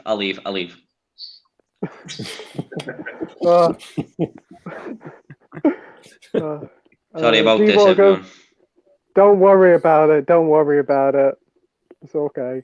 So do you want to go first, Mike? Yeah, so my name just combines two things I love in life. Cinema, obviously movies, and Axeman. It doesn't mean I like axes, it means I play guitar. I think another word for guitarist is like Axeman. So yeah, that's the meaning of the name. Great. AP? Yeah, so like the Movie Cheer podcast it's I've only recently changed it, but it was just I wanted like a name for like the community, the Movie Cheer town, and I just like when I talk about movies, I like talking about movies that make me feel cheerful and just feel happy, and that was kind of the vibe of it. I thought it was a happy name, try and like reflect that in my personality, and when I talk about films, and that's where the Movie Cheer podcast come from, Mr. Movie Cheer as well. Yeah, that's great. Andy? Yeah, I just plucked my name out of the blue. I think I was going to call it The Movies That Made Us, but then I realized that's the same as the Netflix show. So I was like, I can't call it that. So I just thought, Forgotten World of Movies, I'll just run with that. Made sure no one else was called that on YouTube, and I just ran with it. Great. Yeah. And Jordan? Yeah, sorry everyone for the lag and stuff. I don't know what's up with this tablet today. Yeah, I just thought of the word bookworm, to be honest, and then thought, well, I like movies more than books, and it just went from there. But I also typed it in like Andy to see if anyone was called it, and all that came up was that scene from June with the worm. So good. Me, PlayStation, Nintendo, mix them up together, Playtendo. That's what I thought. This was like when it was just like game and stuff. I thought about changing the channel name, but I thought, nah, just keep it the way it is. It's a good name. Yeah. Thanks. Marvel Fan says, Media Collector Madness says, oh, so Gotham was great. We watched it last week. Soph says, not seen Aliens yet. I think me and Jason are going to watch it when I'm down next time. That'd be good. Superb. Peter says, hey Jules, honey, my YouTube name is just a randomly bothered title as not very good song with a band I used to listen to a lot. Soph says, hey Marvel fan, doing good. Dodd Impossible says, all these random words, should I say, Diabolique was another film that plays Hitchcock out at his own game. Another word I cannot pronounce. Film was and still is a benchmark for me in French thriller noir, such a stylized movie. AFC says, best Bob Hoskins film. Has to be Long Good Friday for me. Superb performances all around. What do you guys think? Super Mario Brothers. I'll go with Who Framed Roger Rabbit, I think, but I haven't seen it. Is it The Untouchables that he's in? It's meant to be one of his best. Is he in that? No, he was going to be in it, but they give it to Robert De Niro instead. What? I'm thinking of something else. Oh, is it? Oh, sorry, it's The Long Good Friday, what APFC said. That's what I was thinking of. Sorry. I haven't seen that, to be honest. But I'd probably go with Who Framed Roger Rabbit myself, just because it's a fun film. It is, yeah. Andy? I'm probably one that doesn't get talked about a lot. I'm a big fan of Mermaids. I love that movie. It's got a great cast: Winona Ryder, Cher, Christina Ricci, Bob Hoskins as a decent role in it. Yeah, I just love that movie. I think it's great. Yeah, I haven't seen that one in years. I couldn't even remember Bob Hoskins was in that, but I'm going to have to rewatch that. I'll probably pick it up soon. Yeah. AP? I mean, I think one for me, I know he's not like the major like character in it, but Hook. I really like him in Hook, and just in general, I like that film. I think it's a really good family movie. It's just Robin Williams. You got what's his face out of Tootsie in? I can't think of his name. Dustin Hoffman. That's it. Yeah.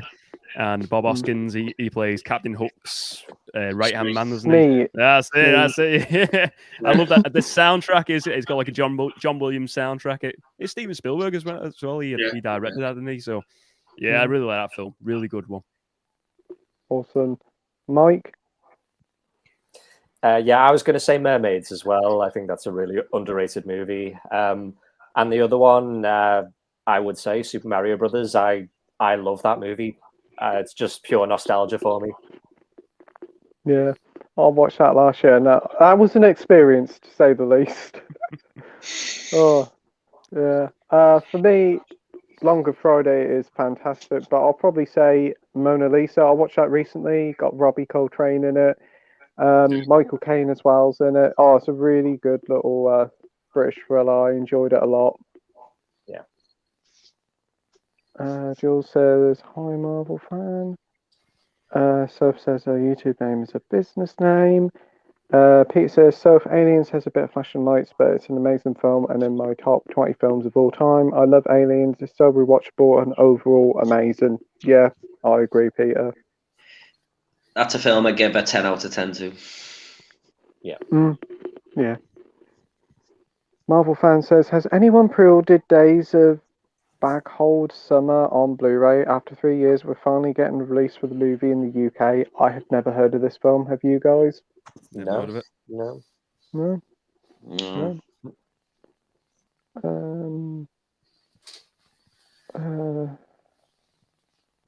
So Peter's talking.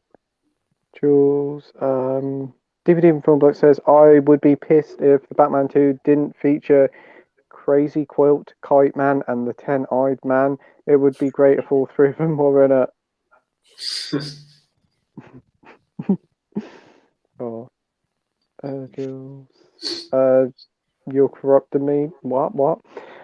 Peter says, Jules, are you still going to take... What the fuck?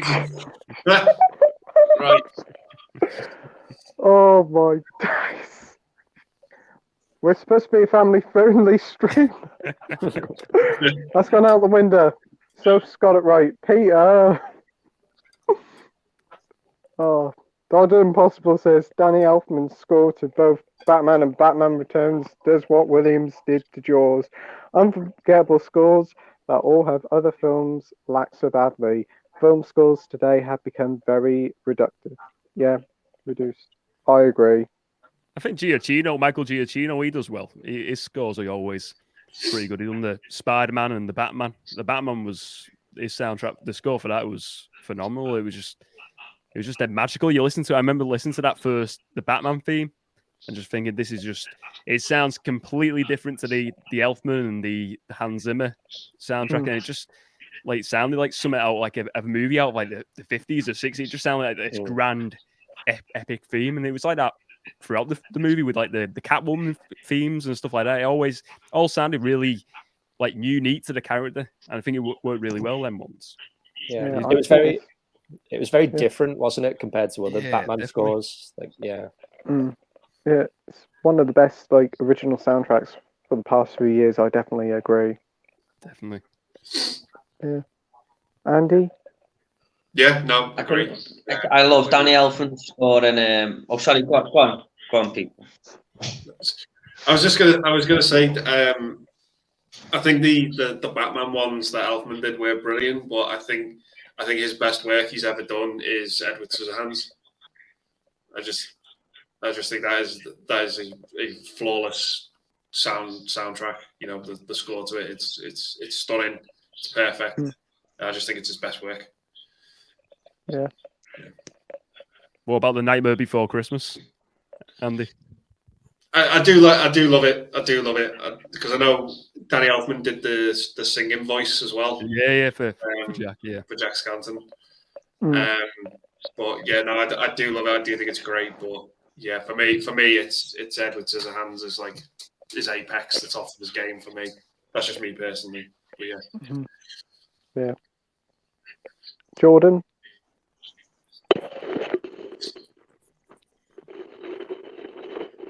Yeah, I was just gonna say, Danny Elfman's score in Batman '89.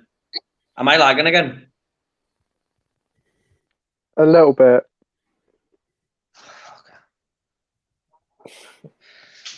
Sorry, I'll just say this and then leave and come back.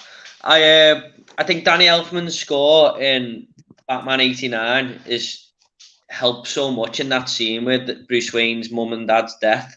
Like, I just think it works so well in that scene. It's kind of just haunting and stuff. But I do think there's a lot of good film scores today still. I mean, it's quite a lot of movies that I love the scores of that I've seen in modern day. So I wouldn't say they're all bad, but yeah, I suppose a lot of memorable ones are back from the day, like Jaws and Jurassic Park and stuff. So yeah, I agree. Peter saying, sorry, Surf, but Jules, and I don't know when this is becoming Take Me Out, but there we go. Apparently, I'm sweet and innocent. Oh, definitely I am.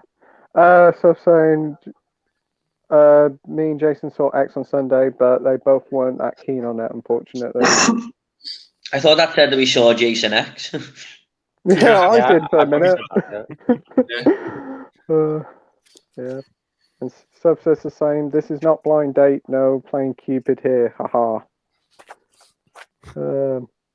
Lisa Michelle says, always have this debate, doesn't she? Count Peter Cushing as Doctor Who because he didn't have a series, and I don't count Ben Affleck as Batman because he hasn't had his own movies thought. Like Peter Cushing's, his movies were set in like a separate universe entirely, wasn't it, as Doctor Who? It doesn't have nothing to do with the mainline continuity.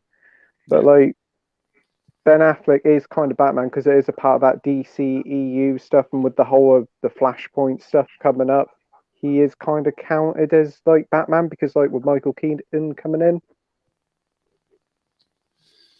Yeah, I can kind of see that. Yeah. But it's like because Peter Cushing, it wasn't like you said, it wasn't part of the continuity of the series. It was just like movies that came out. I think it must have been the 60s or 70s. Definitely 60s, yeah. Yeah. But yeah, I'm frustrated we didn't get a solo Ben Affleck movie. If I'm honest, because I would have loved to have seen that. It's just such a shame that he's just like we've only got him as part of other movies. I agree. I think the problem was he wanted to direct it as well, didn't he? I think it would have been problematic doing such like a role with the suit on and stuff and directing things. It must have been that would have been probably quite problematic doing that. Yeah. He's a good director. I like Argo as a really good film. That's a fantastic film, and I've liked a few of his. What was the Gone Girl? That was another. I think did he direct that as well? That was David Fincher. Was it right? Right. Okay. Right. But he did a movie called Gone Baby Gone, which was great. Right. Yeah. He directed that, and the Town. That's really good. He's got the only bad one he's done was probably Live by Night. I didn't care for that too much, but I've seen that one. Yeah, it was alright. Yeah. His other stuff has been superb behind the camera. Did he direct Finding the Way Back? I don't think he directed it. Right. I thought that was one of his best performances. Yeah. Jill says Standard Silence is jealous. Lisa and Michelle says Twister is my favourite Bill Paxton film. Great film. So if I'm thinking you and Jason could take Jill's and oh my days, what is this coming to? Oh, Surf says that film made me want to become a storm chaser. Oh, Twister was one of my favourite films watching as a kid. I had the VHS and I constantly watched it all the time. I don't think it worked after so long. Karashi Ichi watched King Creole on iTunes yesterday. Thanks to Pete, enjoyed it, and it was the first Elvis movie I've seen. Nice restoration too. Oh, well, it's great to hear you enjoyed it, Coral. Glad to hear it. It's a great film. Have you guys seen it? No. Not seen that. No. No, it's a film with Elvis in or about Elvis? It's got Elvis in. It's just like a sort of like a musical sort of stuff. It's on the premiums. It's a pretty good film. So it says, well, there's a plan, a perfect plan. DVD from Film Bloke says, bit of a random question. Which last film would you like to see get recovered? Which lost film would you like to see recovered? London After Midnight is the obvious choice, but I would be interested to see Blood Circus and Batman Fights Dracula. I can't really think of a lost film, to be honest. No. Neither can I, but Batman Fights Dracula sounds great. Yeah. It does. Sign me up for that. Definitely. The only thing I can think of is like a TV show, and that's just like the lost Doctor Who episodes, like that sort of stuff. Yeah. What about you, Mike? Yeah, I can't think of a lost film, but there are a few films that they've had they had tough productions and different versions are lost, like Cobra with Sylvester Stallone. I think that movie is only about 80 minutes long, but the original cut of it was over 2 hours, and I'd love to see that come to light. And there's another movie I love called The Keep. It's like a horror movie set during World War II, and that movie's 90 minutes long, but the original cut was apparently over 3 hours long, and the studio made the director cut it down, and I think that's lost, but I'd love to see that full version of that movie. So I think, yeah, there's just a few movies that I think Event Horizon's another one that has a lot of lost footage. Yeah, there's just movies like that I'd love to see the proper full versions of. Yeah, like Dune as well. I think that got cut drastically as well. Oh yeah. That might be like a 4-hour film, didn't it? Yeah. I've heard Batman Forever's one as well, isn't it?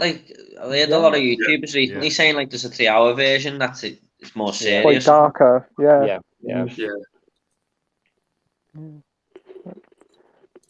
AP?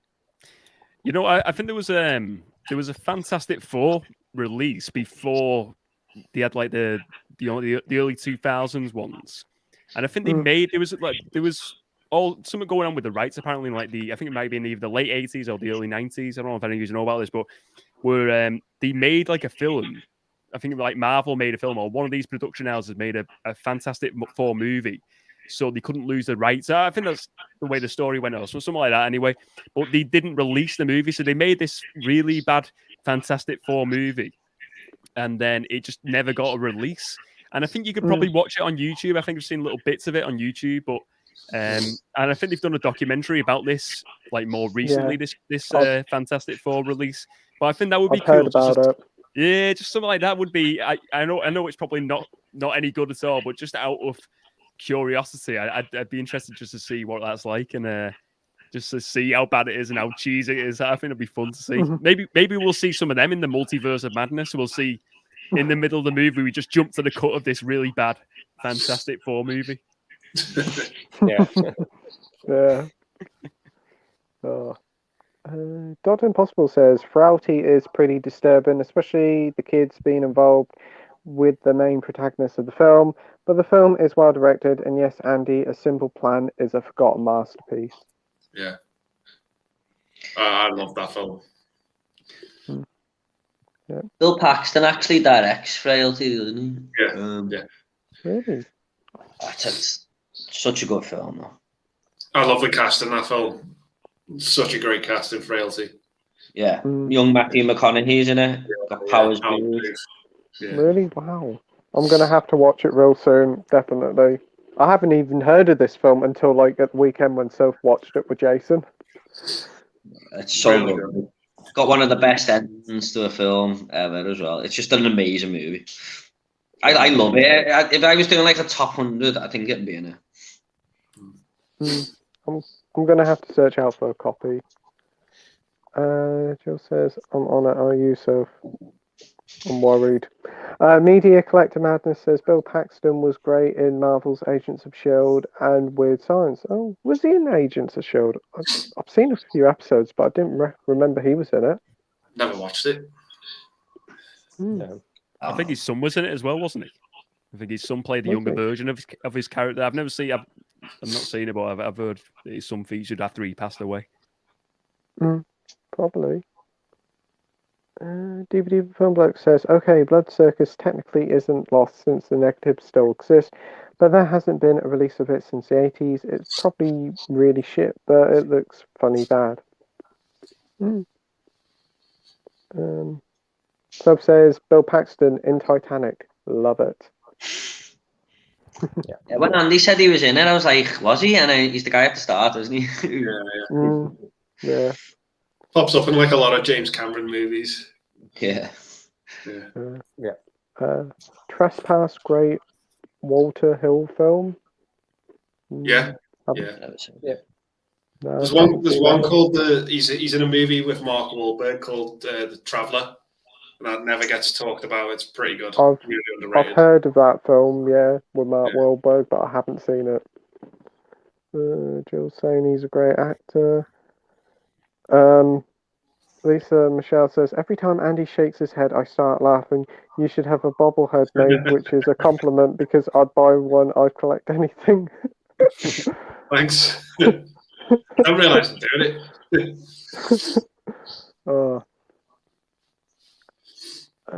Dr. Impossible says, what do you guys think of the Hammer Quatermass films? Never heard of them. I've not seen them. Not seen them. I've seen one. I'm going to gather it's a Hammer one. It's called Quatermass in the Pit. I've seen that years ago. That was pretty good. Whether it's the Hammer one, I don't know. I think it was in black and white. I'm not really sure. Yeah. But it was all right. Marvel fan says, have any of you got the Transformers 5-movie collection on Blu-ray Steelbook? No. No. And I won't get it. Yeah. It's a proud no from me. Yeah. Still haven't seen the fifth one. I heard it's terrible. I've seen the other four. I hated the fourth one. You're not going to like the fifth one. Isn't Anthony Hopkins in that one?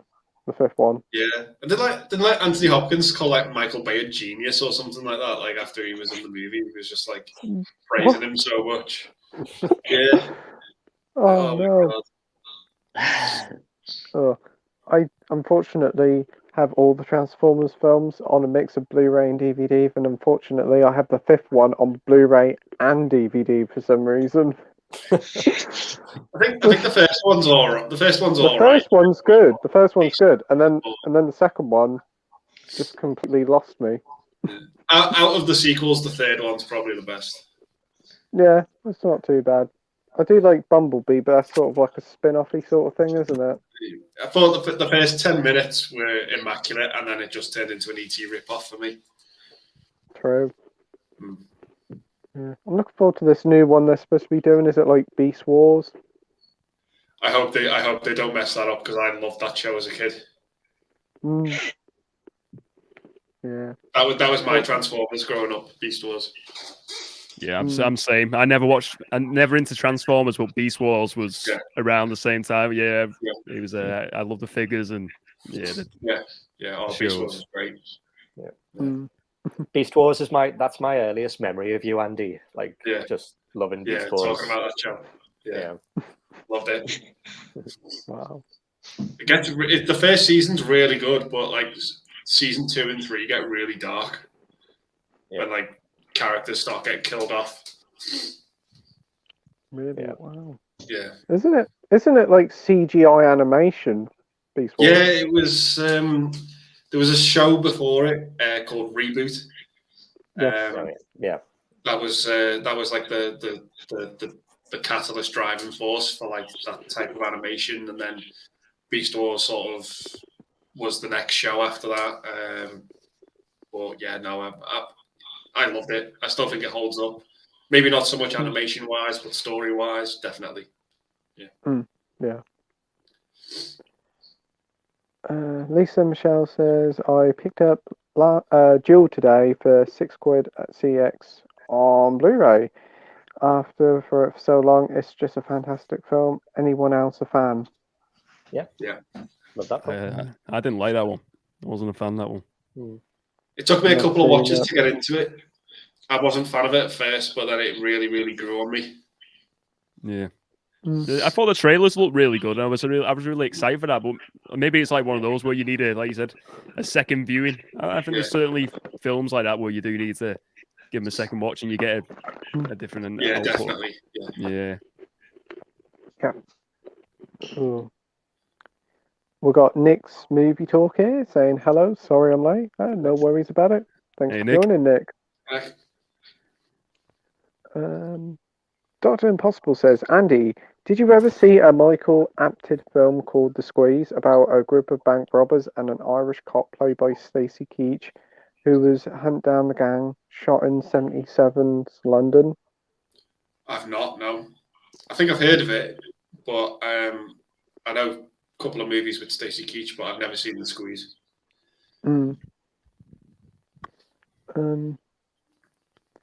Nick's movie talk. Pete, how many films do you watch per week?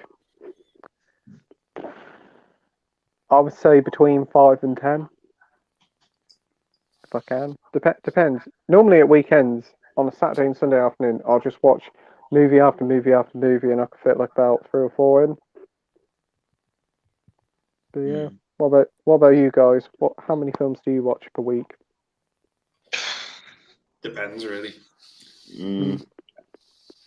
I reckon I watch about 20 to 25 a month, so average 5 a week, something like that. I try to watch one a day or one a night, but something always pops up. Yeah. And Mike? Yeah, probably the same as Jordan, really. I try to do maybe one a night. But yeah, sometimes things get in the way. Sometimes you do a stream or something.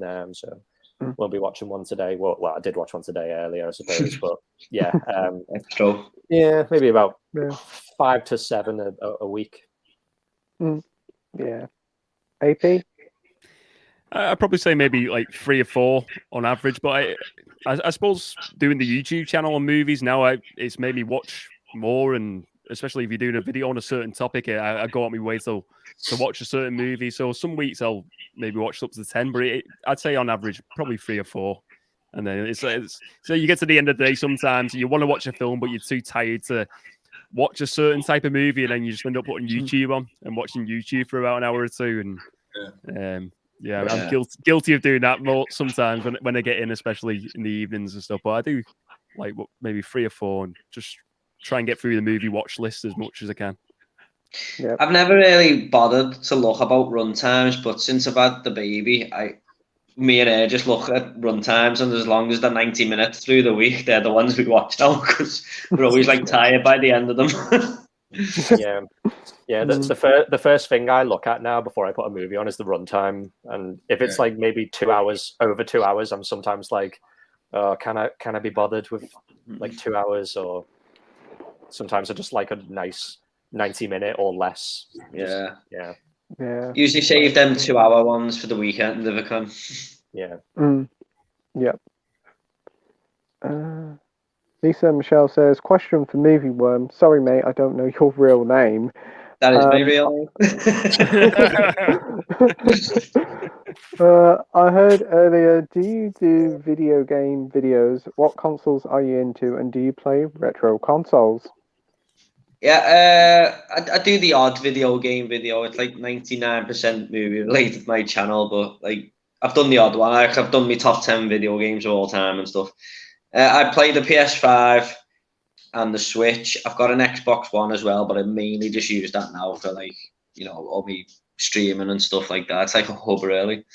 I've got retro consoles, but I very rarely go to them. But some of my best gaming memories are retro consoles, like the Mega Drive, SNES, PS1 and 2, if they're counted as retro consoles. So I've been a gamer all my life, really. My first console was the Mega Drive. So Great console. yeah. Oh, so many brilliant fun games on there. DVD from Film Bloke. I just thought of a movie I would want to watch backwards. Mystics in Bali. Maybe it would be slightly less bizarre, or maybe infinitely funnier. No? Anybody heard of that one? Never seen it. No. Nick says Memento in reverse would take away all the intrigue. Yeah. Dr. Impossible says try watching a Carry On film backwards, especially Carry On Camping. Oh. Just thought those movies were a struggle. Oh. Some of them were all right, but some of them are all right, but the later ones are really yeah. Bumpers Movie says Trespass is a good Bill Paxton movie. Love those 90s urban thrillers. Cool. Dr. Impossible says that's it. You hardly hear anyone anywhere talk about it. Great shame. DVD from Film Bloke says, what about Ricky O, the story of Ricky in reverse? Ricky's fists will cleanly and quickly even the most glorious injuries. I've never seen that movie, but I remember I used to type in most disturbing films ever, and that used to come up for some reason. I think it's just the gore, though, isn't it? Yeah. V. Drew says, have you guys seen a horror movie called Feral starring Scout Compton? No.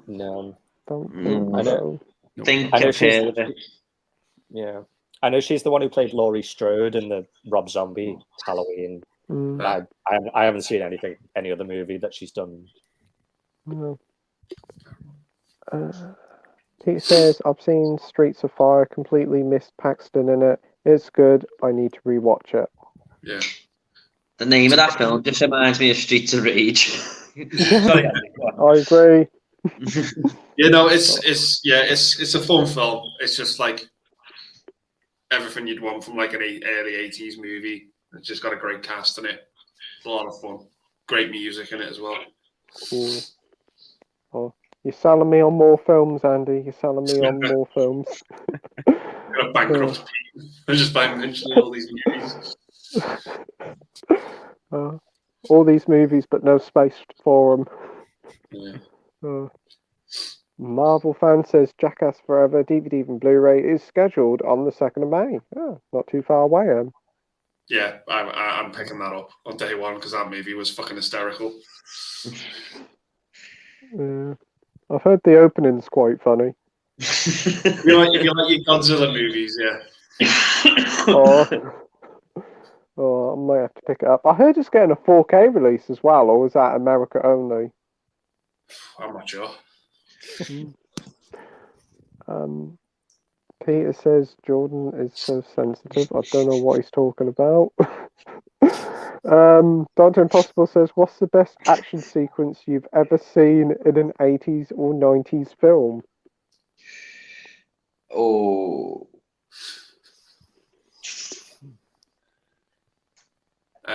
For me, it's probably the fight between Matrix and Bennett in Commando. It's it's amazing for so many reasons. I love it. Yeah, that's a good pick. AP. I'd probably say I love the end scene in Rambo, where Rambo's just like he's in that last building, and he's just shooting out, and then he's like. He's old commander. He says, "It's over, Johnny. It's over." And he's like, "It's never over. It's never over." And he's like shooting, and he's going crazy. And I love that scene. That movie as a whole is just I love that 80s and 90s action. Stallone, superb. And yeah, like that scene comes to mind. Like RoboCop, there's some great action scenes in RoboCop as well. Yeah. But yeah, Rambo, definitely Rambo. Like near the end, that final act. Yeah. Mike? It's a tough one. I mean, I'd probably have to say something like James Cameron. Like the action scenes in Terminator 2 are brilliant. I love the scene in True Lies with the bridge in like the Florida Keys. It involves like the Harrier jets and all that. And there's some great action sequences in Hard Boiled, that Hong Kong action movie. There's just countless action scenes in that are just stunning. So yeah, I'd have to say one of those films. Jordan?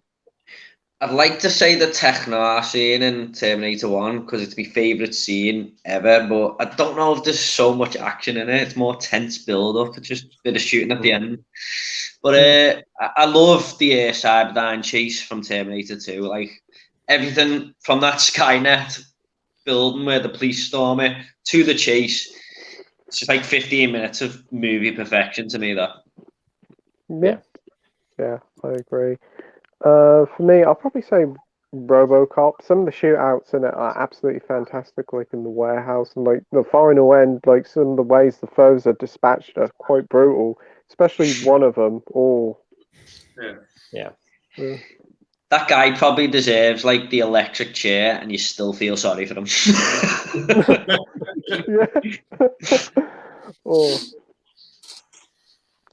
Bumpus Movie says you can get Streets of Fire as a part of the second sight sale in HMV for $9.99. Great movie.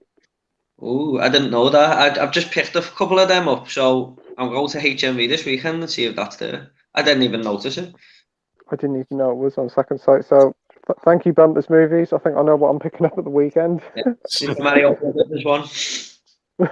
Oh yeah. Cool. Peter says, Dr. Impossible, I love the shooting in the nightclub in the Terminator. Yeah. Great scene. We've got Tez made this saying hi guys. Thanks for joining, Tez. Hi, Tez. Nick says Movie Worm is giving me accent envy.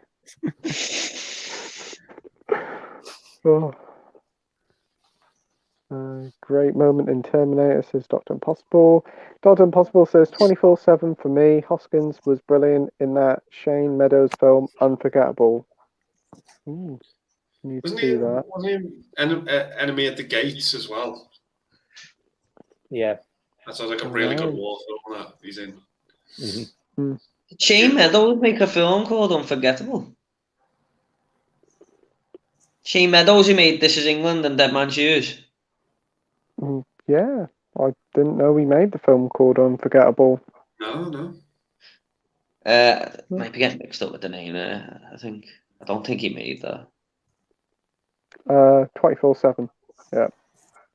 24/7 for me. Hoskin was brilliant. The film was unforgettable.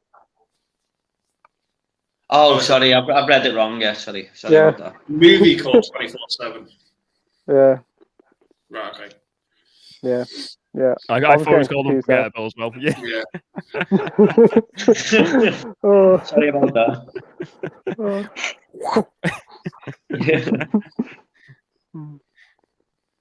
We've got Marcus here saying, do you think The Dark Knight would be as loved as it is if Heath Ledger didn't die?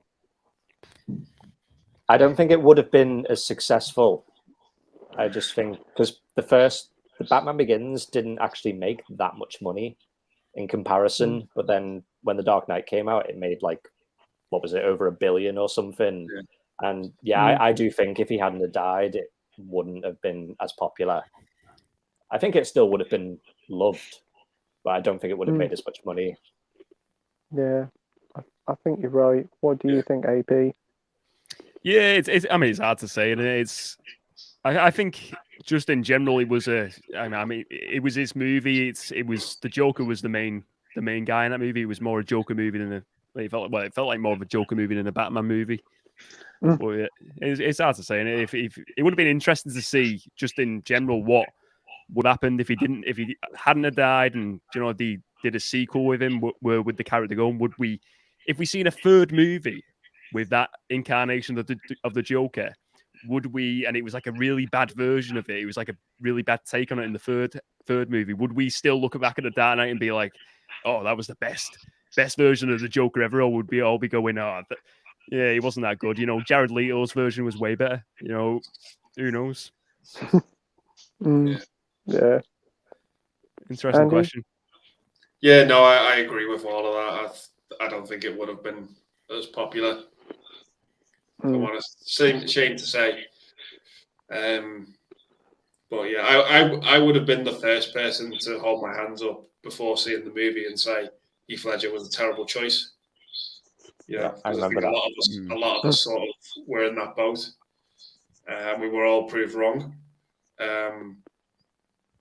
But yeah, no, I think if he'd have lived, I don't think it would have been as popular. No. Jordan? I'm going to go off my own experience here. I slightly disagree just because of what I thought. I wasn't that interested in Batman Begins at the time. I don't know why. But when that ending hit and he flipped that card and I just watched an epic film, I thought, I just cannot wait for this second one. And it was like my most anticipated film ever. So I'm just thinking, did other people think that? And that's why it was hugely successful as well, because they realised how good it could be after watching Begins. But yeah, I do think there's a bit of added, thing with Heath Ledger dying as well that probably pushed it a little bit more because it was in the headlines and everything at the time, wasn't it? So yeah, I just remember when he died, all of a sudden everyone was like, "Oh, I want to go see this film," and it was like loads of people. It was like people who were kind of more neutral to the franchise, who beforehand they didn't seem interested in it, because I think I was still in school when he died, and I just remember there was like literally everyone in the year, all of a sudden they were like, "Oh, I've got to go see this film. I've got to go see it now." So yeah, I don't know. I personally think it wouldn't have made as much money. I think you're right, Mike. I think the legacy of the film wouldn't have been as good if he didn't die. Because a lot of people, I can remember at school myself, they said, "Oh, the guy who played Joker died," and that everybody wanted to go see the film. Then it's just like I can remember, like quite a while after this film came out, there was hordes of people at the cinema watching it because it's like Heath Ledger passing away. But it's a good film. Yeah, definitely fantastic. I think also it's like when like when an artist dies and like their album sales suddenly shoot up. It's kind of a similar sort of scenario. Yeah, it is. Yeah, you're definitely right. Like when David Bowie passed away, everybody bought the albums. Yeah. Whenever somebody, it's like a mark of respect, so to speak, or wanting to check out their back catalogue of work. Yeah. Like a famous song by someone who's died always climbs the charts as well. Yeah. Peter says, "I don't get why the T800 doesn't manage to take the shot in the nightclub when the laser pointer is on Sarah Connor's forehead." Well, there wouldn't be no movie then. Yeah. No. It's because Kyle Reese shot him. No, it does seem like he's got a lot of time, but it is in slow motion. So yeah. But it would have been Terminator Dark Fate if he'd have taken the shot. Yeah. We've got Josh here from Filmflix saying Jules like Poldark a bit too much. Dr. Impossible says Danny Elfman's score to Midnight Run. Christ, I love that film. Yeah, I love that film too. That's the other one I picked up in the second sight sale, but I haven't watched it yet. Yeah, I've got it, but haven't seen it yet. I picked it up for like £3 at Christmas from Sainsbury's. They were just clearing loads out, so. Right. Jill says, "How's my Peter tonight? Mermaids is brilliant film, Andy. But I love Winona Ryder in it." Yeah. I do too. Yeah. I watched her in Heathers the other night. She was fantastic in that. Yeah, no, I had a big crush on her growing up. Mermaids and Heathers were like, two of my go-to movies with her in. I think she's just great. Yeah, definitely. Jill says, Peter, stop being naughty. Jill also says, anyone excited for the Black Phone, new Ethan Hawke's film? Yeah, it looks really good. Yeah.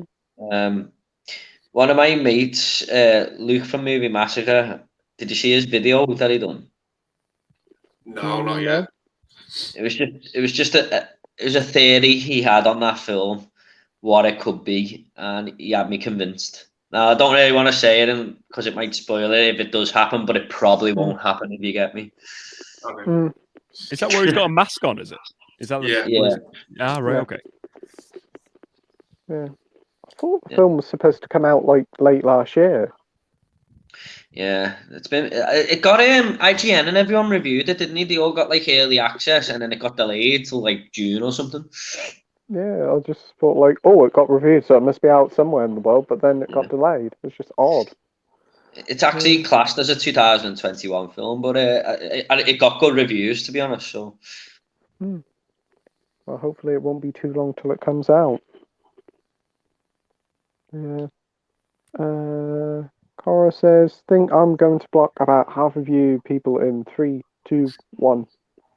Okay. Lisa and Michelle says you can get Batman Fights Dracula on eBay for $7.49 on Region 1 DVD. Mine. Okay. I'm probably actually have to check that out later because I'm intrigued. What? That is one title that just intrigues me by title alone. Batman versus Dracula. Nick says, have you guys seen Baz Luhrmann's Elvis trailer? I think it looks incredible. Yeah, it looks really good. Yeah. AP? Is this the new biopic, is it? Yeah. It's not for me, I'll be honest. I'm not really a big Elvis fan, so maybe I do like a good Ray Charles biopic. That was a good one. And I didn't really know about Ray Charles' music, and after that then listened to Ray Charles, enjoyed his music. So maybe it's one where I'll watch it and I'll really enjoy it and get into Elvis's music. But the guy didn't really, to me, he doesn't really look like Elvis as well. Doesn't really. I can kind of feel the same way. Me and my mum watched the trailer and we were like, he don't really look like Elvis. In the later parts of his life in the trailer, he does look kind of like Elvis, but like the early years, he's just like, I don't know, he's just a little bit off. But you got Tom Hanks in it, so that's good as well. Okay. I didn't realize Tom Hanks was in it. I'll definitely give it a watch at some point, probably. But the trailer didn't do much for me personally. God Impossible says, bring Dusty Bin into that equation. And before you say 3, 2, 1, 80 quiz show on ITV, yeah, I know. I've seen a few episodes. Quite a fun series. Got Gary North here. Good evening, everyone. Good evening, Gary. Hey, Gary. DVD Film Book says, are you sure it can? It's an unofficial Batman spoof made in the Philippines in '67. As far as I can tell on the poster, and a few productions still exist. Wow. I think there's an animated movie with Batman versus Dracula. I think there's a live action one that must be the missing one.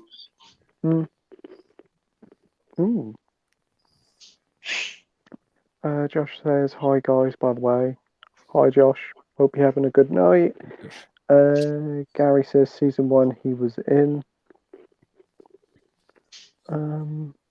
DVD from Funbook says, also I guess due to copyright reason, Batman had a dancing person on his chest as opposed to the Batman logo.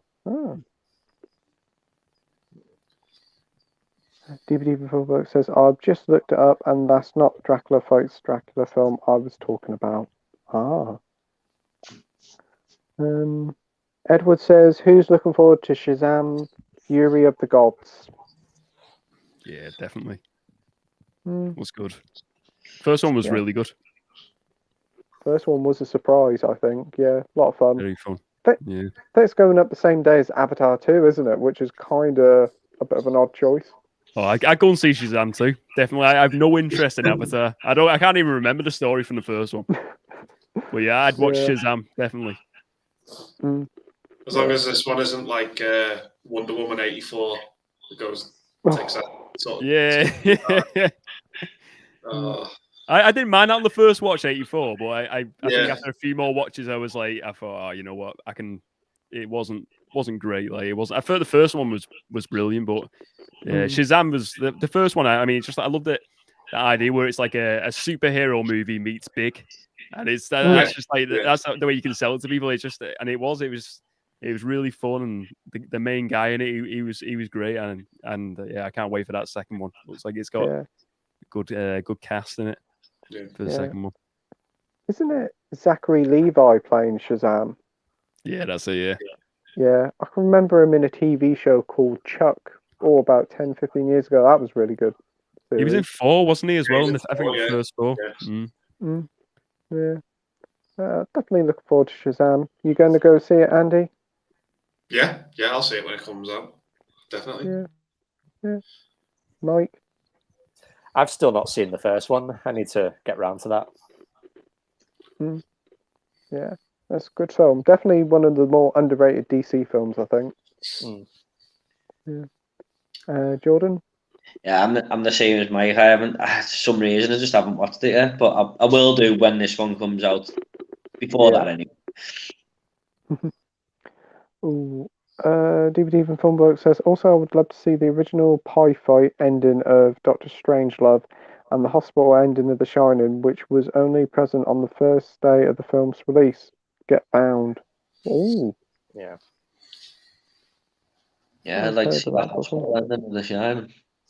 Yeah, I think that might be lost forever because I think like he says, I think it was only it played in the cinema for like a week, and then Stanley Kubrick removed it, and it's never seen the light of day. Maybe that's on the Arrow Shining release tomorrow on Friday. Might be. You never know. Neil says, "So thanks for the sub."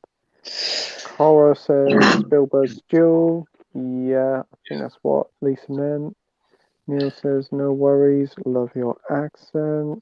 Dr. Impossible says Spielberg's 1941, an overblown example of movie madness on a grand scale, but bloody enjoyable, especially Spielberg spoofing his own film Jaws right at the beginning with a U-boat. I wasn't a fan of 1941. It was a great cast, but I just wasn't digging the movie. No, isn't that got Joe Belushi in it? Is it? Yeah, John Belushi. Yeah. John Belushi. Yeah. I can remember the front cover of it, but again, haven't seen it. Is it like a comedy? Yeah. Ah. Yeah. Anybody else seen it? I've never seen it. I've not even heard of that one before. When was that? Was it the 80s or 90s? Yeah, it's one. I think is it one of his earlier ones? Right, yeah, I think it was like late 70s. I think. Late 70s. Right. Yeah. I've never heard that. Let's check that one out. Yeah, I think you can pick up a Blu-ray pretty cheap in HMV. I think I've seen it for like a $5. I think it's like a war front cover, like a. Yeah, they've got like I think they're dressed as like pilots, like the pilot. That's the one. That's the one. Yeah. Carl says, just subscribe to Neil's too, just because he looks like a badass. Lisa Michelle says, I hate black and white movies, but my favourite Carry On movie was actually Carry On Spying. Yeah. I always liked, what was that one? Is it Carry On Screaming? That's quite fun. That's boss, yeah.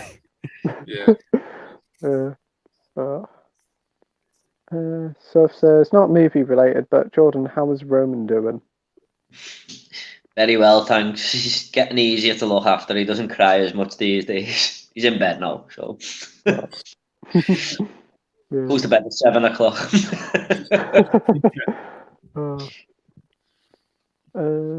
Marvel fan says his favourite is Carry On Screaming.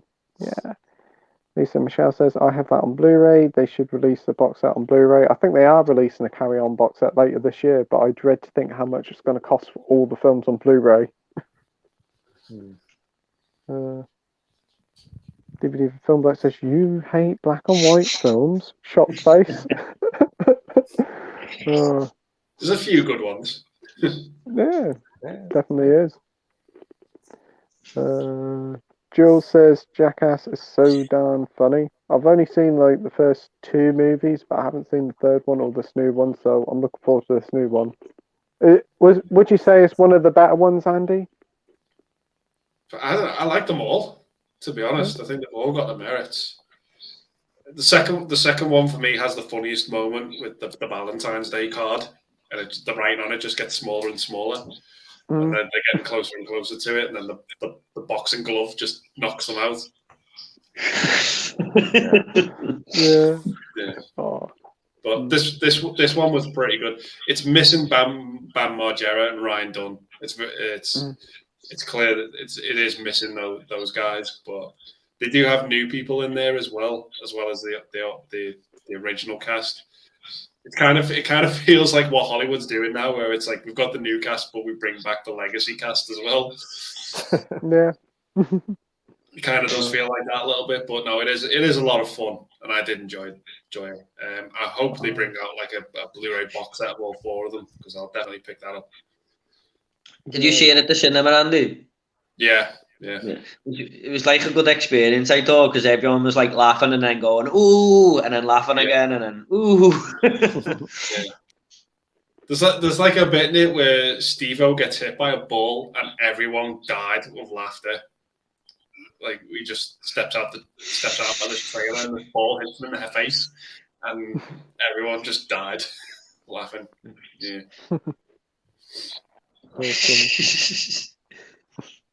Yeah. DVD and Film Box says, I've only seen the first 3 Jackasses and loved all 3. The bit with the air horns that piss off the golfers never failed to crack me up. I love that bit.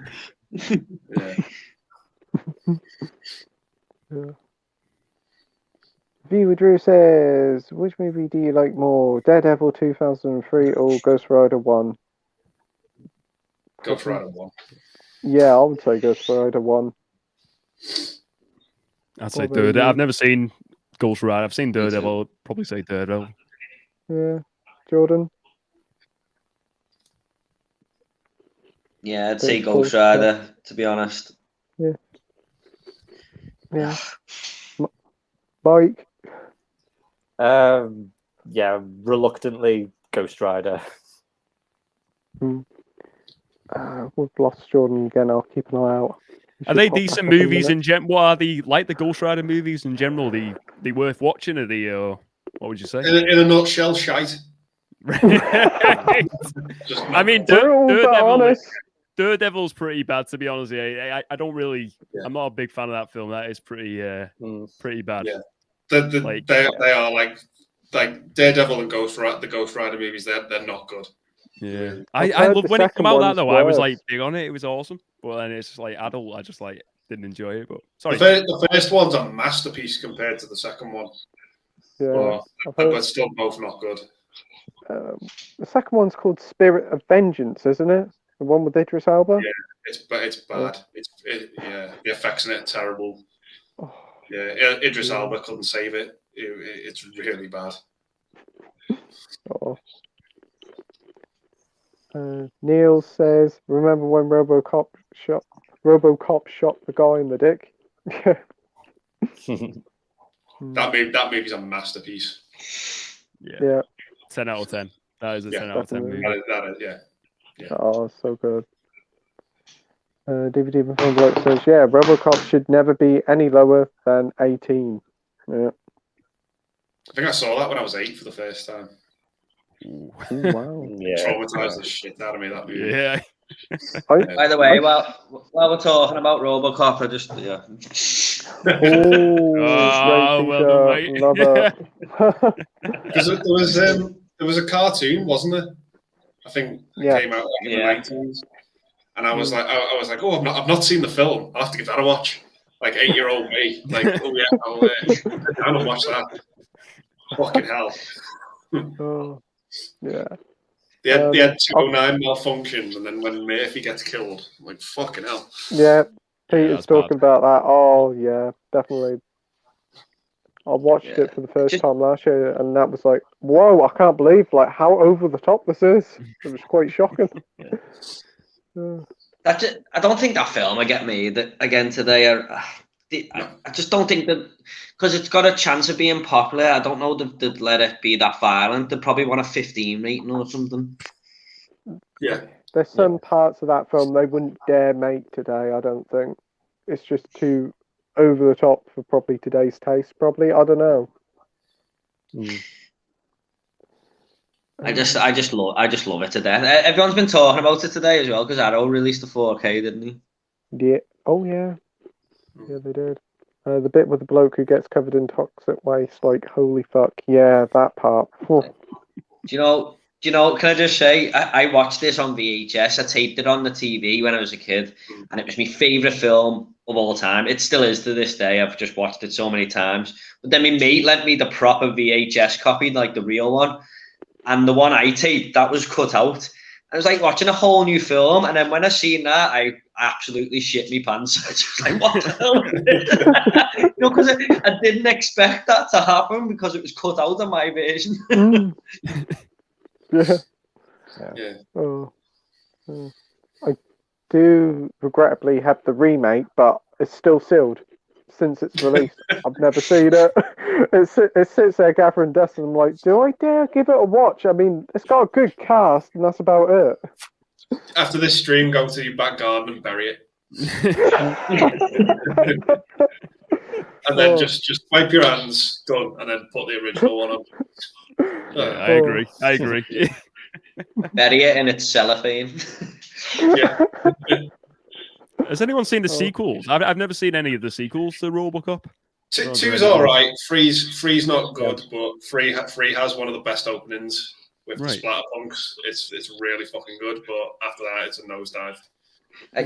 Everyone says 3 is such a bad film, and it is. But I just rewatched all 3 of them that much as a kid. I just like all 3, but the first is definitely the best. Yeah, there's a bit in the third one which is really bad, where there's like all the cops are like taking their badges off and throwing them down. But like when you watch that, like the same actors come by and do it again. What's going on? The problem with the third one, they tried to make it like I've just said, like for kids, not for kids, but like more toned down. And the second one's really violent as well, like especially that scene where the guy gets cut open and stuff. But the third one is definitely too toned down, and it didn't work for it. Yeah, no. But the bit with the Splatterpunks is really cool. Like I love that reopening. Like it is awesome. But shoot him in the mouth. Yeah, Cyborg eats bullets.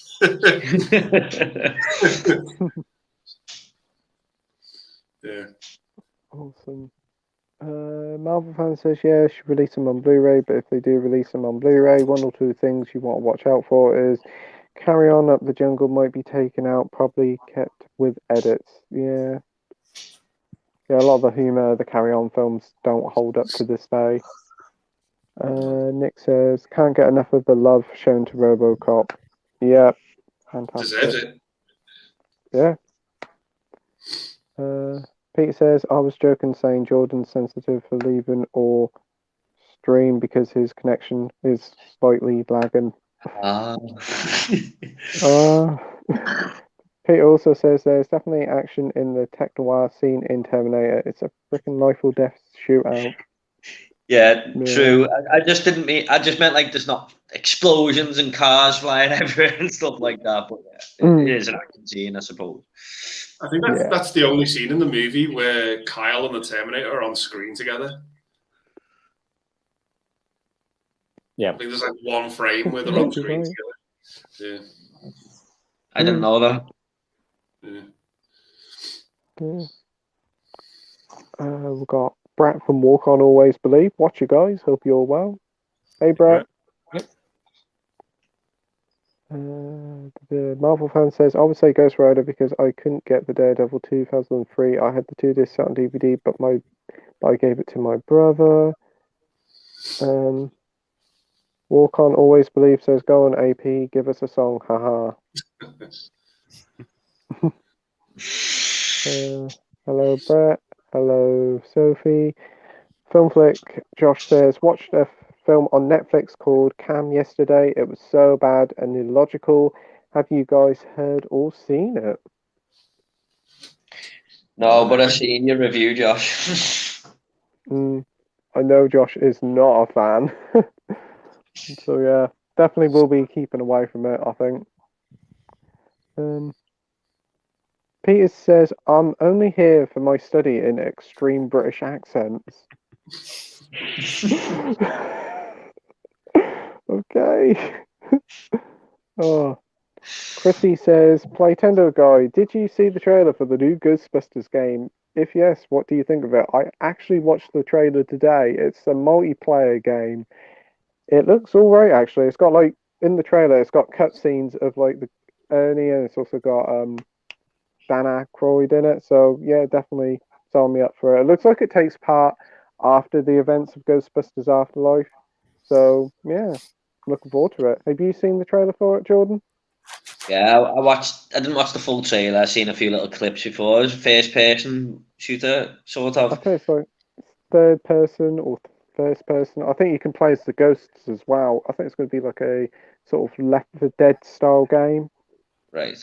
I just did a couple of clips of seeing it. It looked like first person, but multiplayer games aren't really my favorite. Like I just prefer single player, to be honest, Pete. Yeah, I do agree with you. I prefer to sit down and actually experience a story than just play games online. Yeah. Any of you guys seen the trailer for it? No.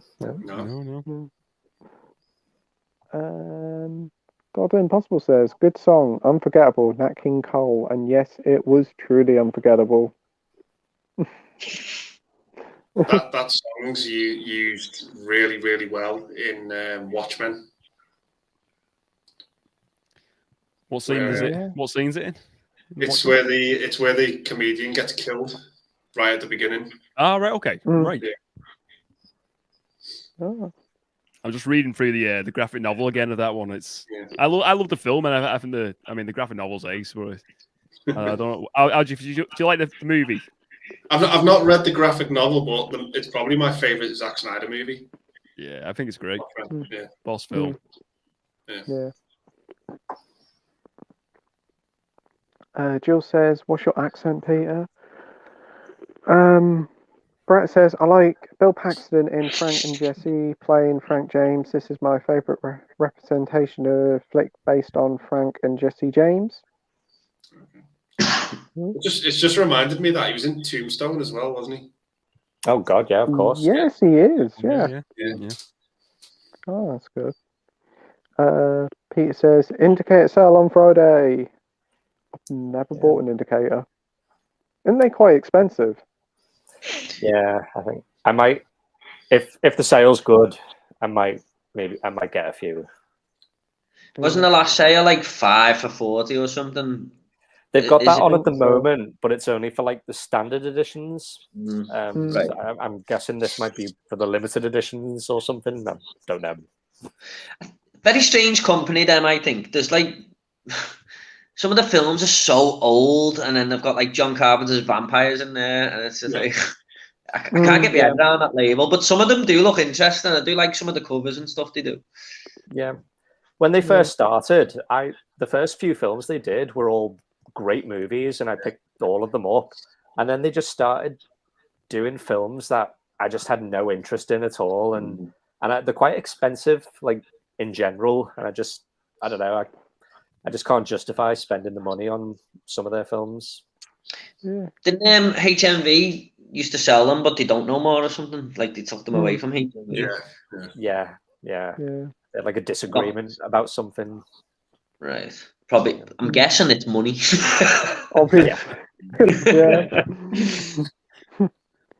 Don't they do like this old Sinbad films on Indicator? Yeah. I think it was when they started doing that stuff. I was like, oh, that's a very odd choice to have them, and then you've got like Ghost of Mars by John Carpenter on there as well. You have like a few crime ones as well from like the 50s and stuff, don't they? Like a few crime detective type ones. The Big Heat or stuff like that. Like there's the lady from Shanghai as well. Like, It's such a it is such a weird label. But Yeah. I think when they first came out, they were like 18 quid a pop, and I was just like, I can't justify spending that on one film. Yeah. To be fair though, like I think their releases in general are very nice. Though that the quality of them is good. Like I really like their booklets. I think they're just the easiest booklets to read. Like whereas I think Arrow booklets are they're too wordy and I can't really read them. But Indicator ones are pretty good, and their overall presentation of the films is pretty good. But it's just the films that they do I'm just not really that interested in. Yeah. Isn't that irreversible on Indicator? Yep. Yeah, it's like in a limited edition box set. Oh, cool. I'll have to have a look at the sale on Friday. I just bought that because it's one of the best films I've ever seen, so I just had to get that. I'm intrigued by it, definitely. It's got some very shocking scenes in it, Pete. Yeah. I've got The Nightingale to watch, and I've heard that's pretty shocking as well. Yeah, there's one scene in that's a bit. Yeah. Jeez, by Andy's reaction, I'm in for something then. It's a great film. You need to have the mist on standby to cheer yourself up, like afterwards.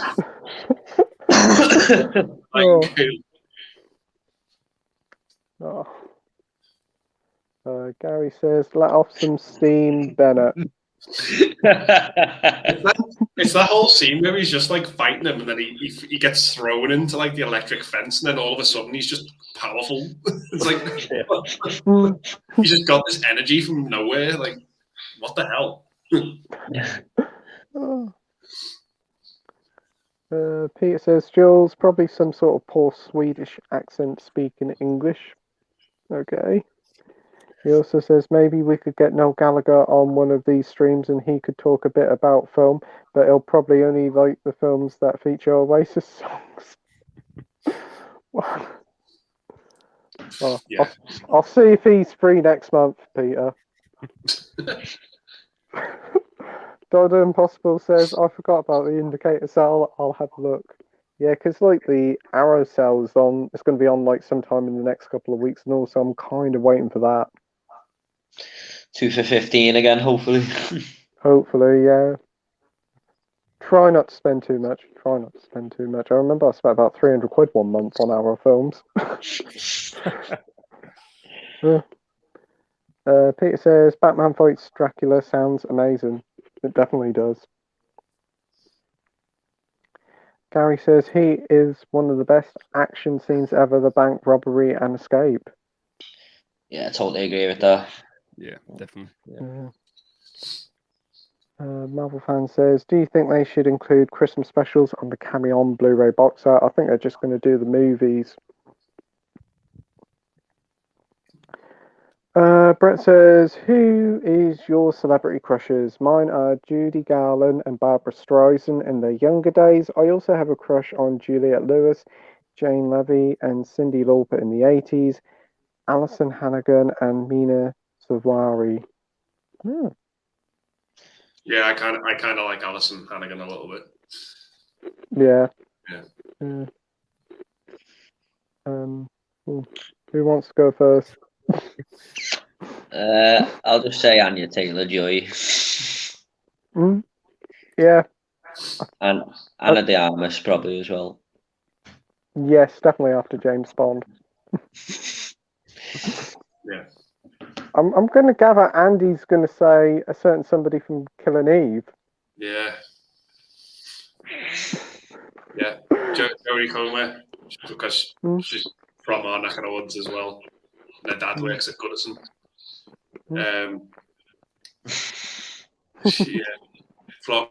Florence Pugh, quite like. Taylor Swift. Yeah, there's a few. I love the way everyone's gone a little bit red-faced here. Everyone's like stroking the net like this, like.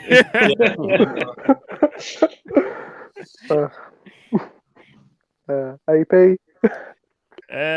I maybe like Anna Hathaway. Maybe I think she's very attractive. Yeah. Mike. I like Florence Pugh. There's an actress called Alison Brie. I think she's more of a TV actress, but yeah.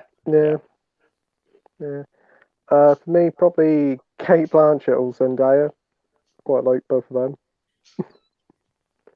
them. Nick says, if your movie room was on fire and you could only save one item, what would it be?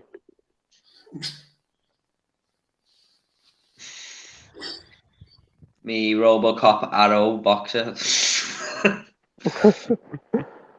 Oh. You know what? I'd probably say I have like it's not a movie, but it's like movie memorabilia. I have like this little Darth Vader. I think it was Burger King when it must have been either when the prequels come out, but they had like a swiveling head of Darth Vader, and you press it, and then you see the under the mask the burnt face of Vader. And it's probably, you could probably get one on eBay for a couple of quid, but I've had it for I years. can remember them. They were from Burger King, I think. Was it Burger King? Yeah. And was that for the prequels? Was it, Pete? It was for Revenge of the Sith, I think, because I think I can remember I had like a C-3PO or something as well, and an R2-D2. Yeah. And it wouldn't cost that much, but I've had it for so many years now, and it's just I've got another one as well. I've got like a little one from the mask. Yeah, 1 second. I've got this as well. Oh wow, that's great.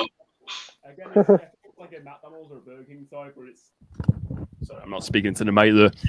It'd be dead cheap to buy, but it's just something like a nostalgia connection to it. But I'd be kind of gutted about losing. Yeah, good pick. Andy? I'd probably save me HMV VHS range, because a lot of those you can't buy anymore. But yeah, I'd probably say something like that. Yeah. Mike? There's too many to choose from, but I'm probably just going to say I'd grab a handful of Arrow titles. Yeah. I'd probably say one of the many box sets I've got, probably either one of the Arrow ones or Star Wars one or an Indiana Jones one, or even better, Back to the Future. Yeah. Lisa Michelle says, what's your favourite piece of media you own in your collection?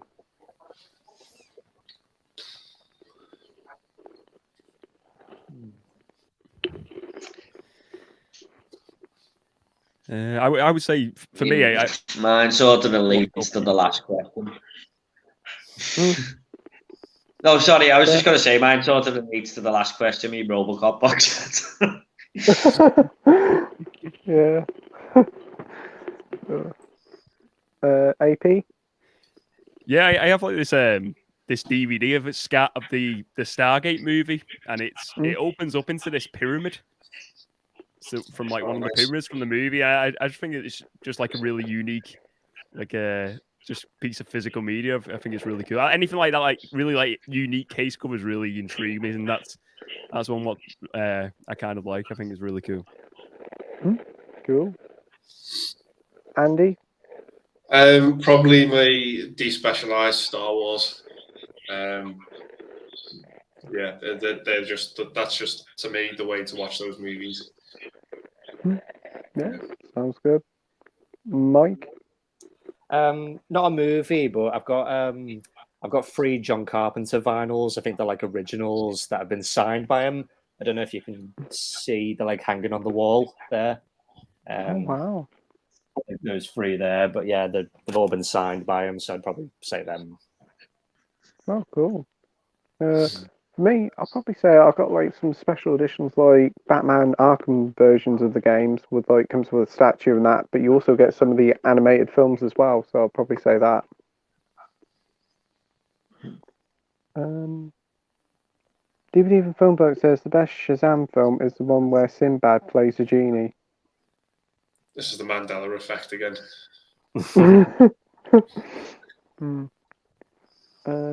Retro Girls says, yeah, definitely, mate. The Christmas special was so underrated. Dr. Impossible says, good for you, Pete. Ted Rogers would be proud. 3, 2, 1. Yeah, I've seen plenty of episodes. My stepbrother's addicted to it. Whenever I used to go around there, he always used to have Dusty Bin on. He even had like a big Dusty Bin in his living room. Koroshi Ichi says, I often dream that I set fire to my movie collection on purpose. When I wake up, I feel glad that it's all burnt, then realise it's just a dream. Okay. Lisa Michelle says, I haven't watched the first Shazam yet. I own it on 4K Steelbook, so I've got no excuse to. Yeah, it's a really good film. Very entertaining. I kind of preferred it over Wonder Woman, if I'm honest. What, the first Wonder Woman? Yeah. I probably enjoyed the first Shazam movie a bit more than that first Wonder Woman movie. I still thought Wonder Woman was really good. Yeah, I could see that. It's a more happier, more entertaining film. Yeah. Pete says, Retro Girls, I'm glad to have the Arrow release Beyond the Valley of the Dolls in my collection. Cool. Marvel fan says, did anybody remember a show called Harry Hill's TV Burp? Yeah. Sure. Yep. There's only one way to find out. Bye. Right. That show started out really, really funny, and then I just think it lost its way completely. It just went into complete silly insanity. Yeah. Well, I don't know whether you guys can remember this, but Harry Hill did a kids' TV show called Shark Infested Custard. Yeah, it rings a bell. Yeah. That was complete carnage. That was on a ITV kids show at like about 4:30 on a Thursday afternoon. Oh my word, whatever was that? I'll tell you, it was like early 2000s. He tried to like reignite stars in their eyes, didn't he? And it just was terrible. Yeah, I remember that was awful. I remember that. Yeah. He used to be a doctor, didn't he? Yeah. Yeah. I think like after the Harry Hill movie, he's disappeared now. He doesn't really pop up anywhere, does he? He's on. He does pop up on Castle's Countdown. He's been on that, I think, once or twice. He was at the Comedy Awards the other night. I think he did like presented the award for Sean Locke, who passed away. Oh wow. Yeah. I don't think he's had his own TV show for quite a while. I know a lot of people want Harry Hill's TV Burp to return. I would love that to come back as long as it didn't go too silly. If it like kept the jokes quite clever. Yeah. I agree. Maybe it'll come back one day. We don't know. Gary says The Dark Knight starts good, but goes on far too long, and the ending is a bit of a mess.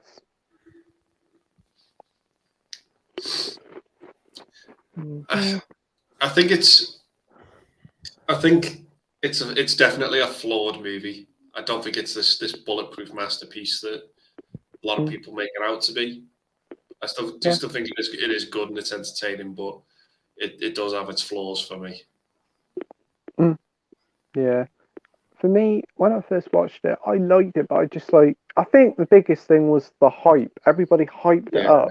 And then when I watched it, I was like, it's good, but it's just like not everybody makes out to be. And then that was the first one I watched. Then I watched Batman Begins and was just like, I much prefer Batman Begins. And then The Dark Knight Rises, I'm just like, I'm not keen on that one at all. Yeah, same. And it's just like, the biggest thing is probably Bang. He comes in a big hulking guy and he goes, hello, Batman. And I'm like, oh, God. I think they tried to do it. It's the thing as well with like The Dark Knight Rises. It felt like they were trying to, especially the start of the movie, it's like, let's go for the big action sequence, the big heist sequence at first again, and try and do the same thing. And it just felt like they were trying to like copy and paste like the start of it, and then like the rest of it just felt. Sorry, I'm just plugging in my laptop. Like the whole bit when he's in like that hole in the is it like the prison and stuff? It just like that I just lost like track of the movie. It just like really switched off at that point. It didn't click with me. Yeah, it took a long while for like him to be Batman again and all. It did drag way too long. Yeah. We got Peter saying there's a bunch of other out of print Arrows, 88 films, and Vinegar Syndromes I'm glad to have. Cool. Yeah. Lisa said I saw a TV box set for £1 at CX today. Pretty good. I'm gathering by your emojis you're probably not a fan. Jill says, Peter, you wouldn't understand me then. No one can. Lol. Favourite John Candy film for me is Uncle Buck. Yeah, it's a good film. DVD from Filmbook says, I think The Shining's hospital ending is lost forever. I believe it was written in Kubrick's will that all deleted scenes from his films get destroyed, so it's probably lost forever. Wow. I feel like so Kubrick's like, I feel like Kubrick's like such a prick sometimes. Like, just like, why would you do things like that? That's the most bizarre thing I've just read. Why would you want all deleted scenes to be destroyed, lost forever? That just doesn't make no sense to me. Because it was like with Clockwork Orange, like he pulled that from like it wasn't available in the UK for like almost 30 years, and it was only after he died that it became available again. And I think The Shining in the UK was like a really heavily cut version, but everywhere else it was like a full version, and for some reason he didn't want the full version in the UK, and it's just like, why did he want things like that? Yeah, a lot of stuff just doesn't make sense to me. I remember when Clockwork Orange came out in the 90s, and I was thinking, is this a new film? Because I remember walking into Blockbusters and it was just plastered all over the shelves. And I was like, there was like a porno version as well. I feel like Clockwork Orgy or something like that. I was like, yeah. I was just like, what the hell is this? Because he passed away when I was about 9 years old, and that's when the film got released, and that was the first time I saw it, and I was like, what the fuck is this? You know. I've still never seen that. I've never seen Clockwork Orange. No have I. Yeah. It's a good film, but I don't think it's for everyone. Yeah. It's meant to have like a really good soundtrack as well. Is it like the soundtrack's meant to be pretty iconic, isn't it? It's yeah. The music in it's great. So like synthesizers, is it? Yeah. Yeah. There's a lot of Beethoven in it. Right. It is really, really good. But yeah, I remember watching that Synth Britannia a few years back, and it was like the composer. Can't remember the composer's name, but like you said, it's like with the Beethoven and stuff like that. Yeah.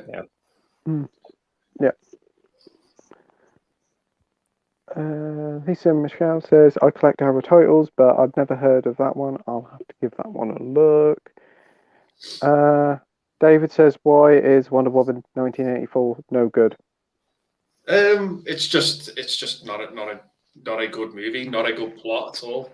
Just didn't click with it. I thought on the surface level after first watch, I thought it was all right, but when you break it down ethically, there's a thing that Wonder Woman does in the movie which is just really, really fucking bad. Sort of holding this guy against his will, pretending he's someone else. It's just really, really unethical. But yeah, I just didn't care for the movie. That's just me. But just too many glaring problems with it. Yeah, I've heard from a lot of people that film is a mess. Yeah, it is. But if you like Wonder Woman 84, more power to you. You know, you're getting something out of it I couldn't. Oh yeah. More power to you. You know. I paid full price for that when that first came out, and I still haven't seen it. And it's sitting on my shelf, and I'm like, do I watch it? I watched Birds of Prey after like paying £15 for it, and I've heard a lot of people didn't like that, and I was like, It's not bad. It's not bad. It's not the greatest, but I had fun with it. But I've heard Wonder Woman 84. It's just the best word to define it is probably meh. It's just a meh movie.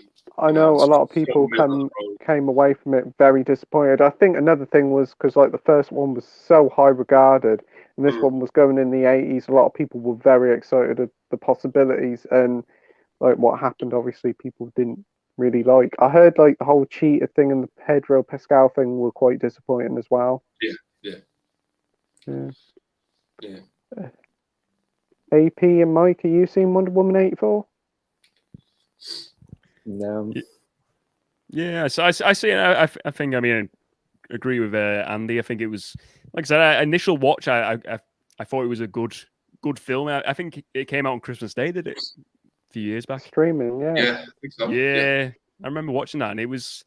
I think the problem is I think the first one was so good, and like I really enjoyed it. I didn't like the villain so much in the first one. I thought the villain was a bit like naff at the end. It was just like it kind of like it was like a bit of a fake out with the villain, and then it's like, oh, this is the actual villain at the end of that movie. But apart from that, I really, in general, I thought it was a really good film. But I think this one is, like you said, they had like Pedro Pascal, who's like a phenomenal actor, and he didn't really. His character was just a bit like boring. The storyline with his character in that film was just, it didn't really do much of it. It was kind of I don't know. Maybe it's like the 80s is overdone in movies now, like that nostalgia factor. Maybe, I don't know if that's another part of it as well, where like just doing the 80s things. But I think in general, the storyline, like you said, kind of like the whole plot where what Andy's mentioned with like ethics in the movie of the main plot line. It's kind of a bit like she's not really a hero. She's kind of a bit of a bad person, really. Yeah.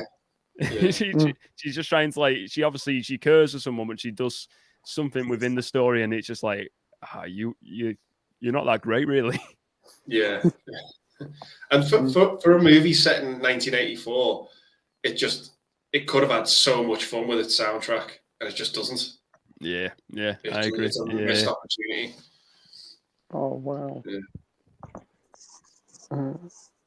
DVD for Film Bloke says, in fact, the only Kubrick film that had public available deleted scenes was Spartacus. Wow. That's probably. I think that's the only film that he didn't have any control of. I think 'cause it was just like proper Hollywood production. Yeah, because that was directed by somebody else as well, weren't it? Spartacus. Yeah, and then he got fired, and they brought Kubrick on. But I think he was more just like a hired hand, so it wasn't really his film. Have you seen Trumbo? Have you seen that movie? Yeah, I love that film. Yeah, that was awesome because it ties into that. I remember Kubrick, he mentioned that in the story because it's the guy who's the writer for Trumbo, wasn't it? And it's like they mentioned Kubrick and stuff. I can't remember who directs it in the end, but yeah, that's a boss film. That really like a hidden gem of a movie. Yeah, that movie has one of my favorite movie quotes of all time from John Goodman. What's the quote? He says, I'm in this for the pussy and the money, and they are both falling from the trees.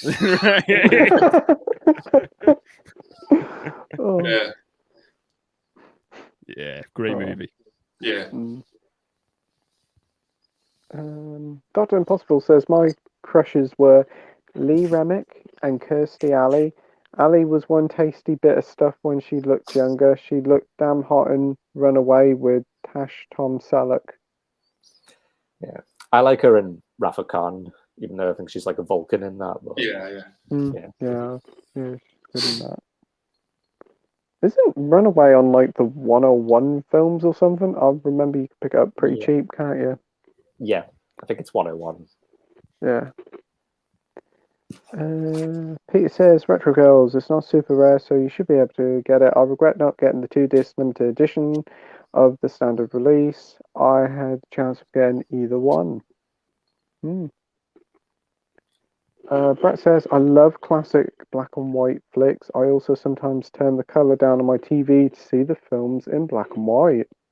It's a good idea. Cool. Yeah. Peter says, I really like Beyond the Valley of the Dolls. It's a great movie. Have you guys seen it? No. Nope. Heard of it, but never seen it. Brett says, I'm not a Jackass fan, but I love Dirty Sanchez, the TV series and the Dirty Sanchez movie. Yeah, I've seen a few episodes, but it's all Jackass back in the day for me. Yeah.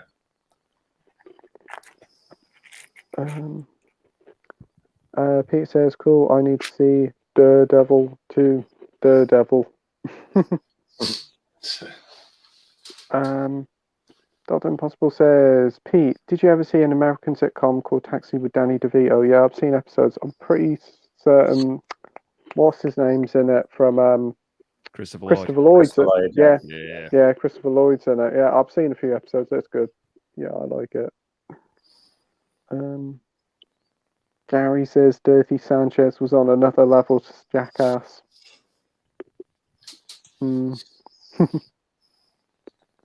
Nick says, yes, RoboCop is my favourite film too. Marvel fan says, has anyone seen their show? It's Always Sunny in Philadelphia. I've heard it. I've not seen it, but I've heard it's really good though.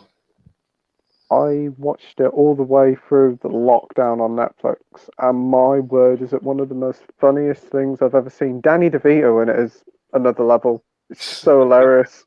Some of the things they get up to, I'm just like, oh, there's a bit in like a water slide. I won't tell you what happens, but I couldn't believe they actually did that. That was so hilarious. Sitting there pissing myself. But yeah.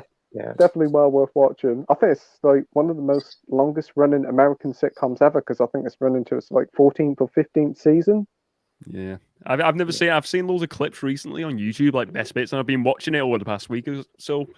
Funny enough, and it does look funny. It looks like it doesn't look like an Office, doesn't it? It doesn't look. I can't really put it into a category of what you could compare it to sitcom wise, but it looks like a decent show. Yeah, it is. I think Danny DeVito doesn't come into it properly until like 2 or 3 seasons in. Right. And then he just became a regular. Have you seen it, Mike? Yeah, I started watching it, and I thought the first season was hilarious. It was great, and then same with the second. But I think by the time I got to the third season, I don't know. I think the humor in it is. It can be kind of a bit mean-spirited at times, I think, some of the humor, like some of the jokes they make. Like there's a lot of like the joke about people who have like mental illnesses and stuff, and I think it's a bit touchy in places. I don't know whether in the later seasons they tone that down a little bit. There is still that little bit of, shall I say, bite to the humor. Definitely later on in some of the series that I could see some people certainly be offended by. Yeah, because I think like it got to a point with me where I thought the humor was a little bit too dark for me at times, and the characters they can be kind of horrible to each other, but but still there was moments that it was really funny. And I remember the first episode that Danny DeVito's in. I remember he's pretending he's like physically disabled and he's in like a wheelchair or something, and I just remember it was just hilarious. Yeah. Yeah, it's a fun series. I don't know if it's like aired on a TV channel in the UK or is it only just streaming over here? I'm not sure. It's all on Netflix, isn't it? Yeah, it's all on Netflix. I don't think it's ever been on TV, like proper normal TV. Probably is on Sky somewhere, but I thought it might be on like Channel 4, but I had looked the other day. It's not on like the Channel 4 app or anything like that, no. No, strange. Pete says RoboCop 2 is a cool film. Yeah. The best part about RoboCop 2 is the mayor. He's the funniest character in the movie. Nick agrees, but he says RoboCop 3 should burn it with fire. I actually like 3. I know it's not great, but I enjoy it. It's an enjoyable film. Yeah, it's not good, but there are things about it to enjoy. It's a bad movie with good moments. Dr. Impossible says, I bet Andy's never seen Basic Instinct 2. What a fucking masterpiece of total shit. Did I just hear Verhoeven taking a dump over that film? and it's directed by Michael Canton Jones. You'd be right. I've never seen Basic Instinct 2. I remember you picked up what you thought was Basic Instinct, didn't you? But the sticker was called the 2. The sticker was... Whoever put the sticker on were absolute bastards. They put a sticker over the 2, and I thought, oh, I got Basic Instinct, got 'em. And I was like, it's fucking Basic Instinct 2. There was a second one. And I checked it up online, and I thought, oh, for sake. Oh. It's sitting there sealed, and it's probably going to stay there sealed. I picked up the first one on 4K, but I've not watched it yet. I got the Blu-ray edition, like the remastered edition. I think that's the one you got and all, isn't it? Yeah. It's the first movie. I've never seen the first one. Is it at the Paul Verhoeven movie? Is it? Yeah. Is it really? All right. Okay. One of his best ones, or I'd say it's above average. It's good. It's all right. Yeah. Right. Okay. Yeah, it's a good film. It's not my favorite Paul Verhoeven, but it's a good, decent thriller. It's always remembered for one certain scene. Yeah, the 3 Paul Verhoeven movies I always go back to are RoboCop, Total Recall, and Starship Troopers. They're the three big ones. Definitely. Oh, Starship Troopers is the one I really need to watch. I've never seen it, so I've got to get around to watching that one. It's a lot of fun. A lot of fun, that movie. Yeah. That creature you send me the link to. Oh my days! Whatever is that? That's nightmare fuel. Yeah. Right. David Even Film Bloke says, "Oh God, have you seen that Korean fried chicken advert where RoboCop steals the family fridges? It's so bizarre, but I fucking love it." Nope. No. Over here in the UK, we have like Direct Line. I think it's Direct Line, and he breaks into I think it's like an office or something, and they like need help with insurance. He's like, "Oh, I'll help you with insurance," and that's just like a weird thing. And somebody nicks some cake, and he goes running after the bloke with cake. We have some weird adverts over here. Wasn't the one where like Arnold Schwarzenegger's head was on like a remote control tank or something? Oh, yes, it was. Yeah, and then we also and then we also had Iggy Pop and his weird deformed little doll trying to sell us insurance for Swift cover. Yeah. Oh, that is horrendous. He-Man and Skeletor, So Money Supermarket. Oh, yeah. Dancing. Yeah. I had the time of my life. They're just like, what do people like? What sort of famous characters do? They're like, oh yeah, let's get RoboCop. What shall we do? Oh, sell insurance. Arnold Schwarzenegger, PPI, Sean Bean, tea bags. Because Yorkshire tea, yeah. The Yorkshire tea adverts have some strange people. There was like, I think it was that one or the Warburton's bread one. They had Robert De Niro. Robert De Niro's also done like a car one and all. And then they had the Muppets for like Warburton's as well, for like trumpets. Yeah. Stallone do Warburton's as well? I think so, yeah. I think he did. Oh my word. How much are they getting paid for these adverts? I always think like, is it one where they just like they've signed an agreement where they got to do so many adverts at a certain point, or are they just getting paid ridiculous amounts of money to do these adverts? I never understand that. They got to sell a lot of crumpets to afford Stallone, didn't they? Yeah, that's what I mean. It's such a bizarre like person to get, and he's come a long way since First Blood. I think like the one with RoboCop, they also do one with like Teenage Mutant Ninja Turtles for Direct Line. I think it's Donatello and he's delivering pizza. And there's also one with Bumblebee in it as well, and they just give him like a cassette tape to play. It's just like, why? You ring up that company. So why are you joining us today? Oh, I liked your RoboCop advert. He's like, your move, John. Yeah. Imagine if he just started shooting him in the advert, just like the original film. He's just like yeah. And we had 209 malfunction. Yeah. Everyone's watching it at tea time. Dr. Impossible said, "I'll buy that for $1."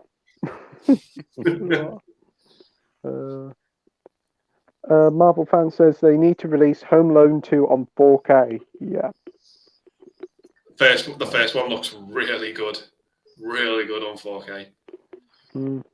Yeah, yeah. I wouldn't surprise. Yep. I was gonna say I've got Home Alone 2 on Blu-ray, but it still looks really good.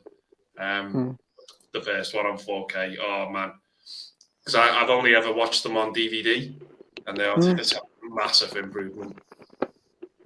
But yeah, 2 needs a 4K. Yeah, I could see that probably happening this year or next year, hopefully. Yeah, but knowing Disney. Yeah, I think I was gonna say I think because Disney own it now. I don't know. I don't know if it seems less likely now because I think the first one when that came out on 4K, it was before Disney had acquired Fox. Yeah. So yeah, I don't know. I'd probably say like this Christmas, coming home, sweet Home Alone. Yeah. Oh no, definitely not. But they were showing Home Alone 2 on Film 4 last night. There was a lot of people talking about that, saying like, "Why are they showing this like film like this time? They should have showed it at Christmas." Edward says, "Have you guys been watching the new Peacemaker series?" I think AP, you're the only one who's seen it, and we're all probably going to watch it later on. You say is it coming to Sky? Is it soon? I think it's on Sky now. I think it's on Sky now, right? Okay. Dr. Impossible says Rob Bottin did some extraordinary makeup effects in the original RoboCop. Amazing to think Bottin retired and went into the business of being an estate agent for a time. Now he's total vanish. Wow. Didn't know that. No. Well, that's a bit of a waste considering he did some amazing makeup effects in RoboCop. Wow. Yeah. I bet if you viewed a house with him, you'd get some interesting stories. Yeah. Peter says, yes, that song really does fit really good in Watchmen. That's my favourite Zack Snyder movie too, although 300 is amazing too. Yeah, I like 300. I'm not the biggest fan of 300. I do appreciate it for its visuals and stuff like that, but yeah, Watchmen is my favourite Snyder movie. Yeah, I need to pick up Watchmen sometime. I don't know whether to pick up like the normal edition or this newly released extended version that includes like animated bits in. Is it the bits? I mean, I think there's maybe is it the bits in the graphic novel? They have like it cuts to like a pirate story throughout, like where this kid's. You see it in the film where this kid's at the comic book stand and he's reading this pirate book, and it's sort of like he reads that while the story in the Watchmen graphic novels going on as well. So I don't know if is that what's in the animated scenes? Is it Peter? Or...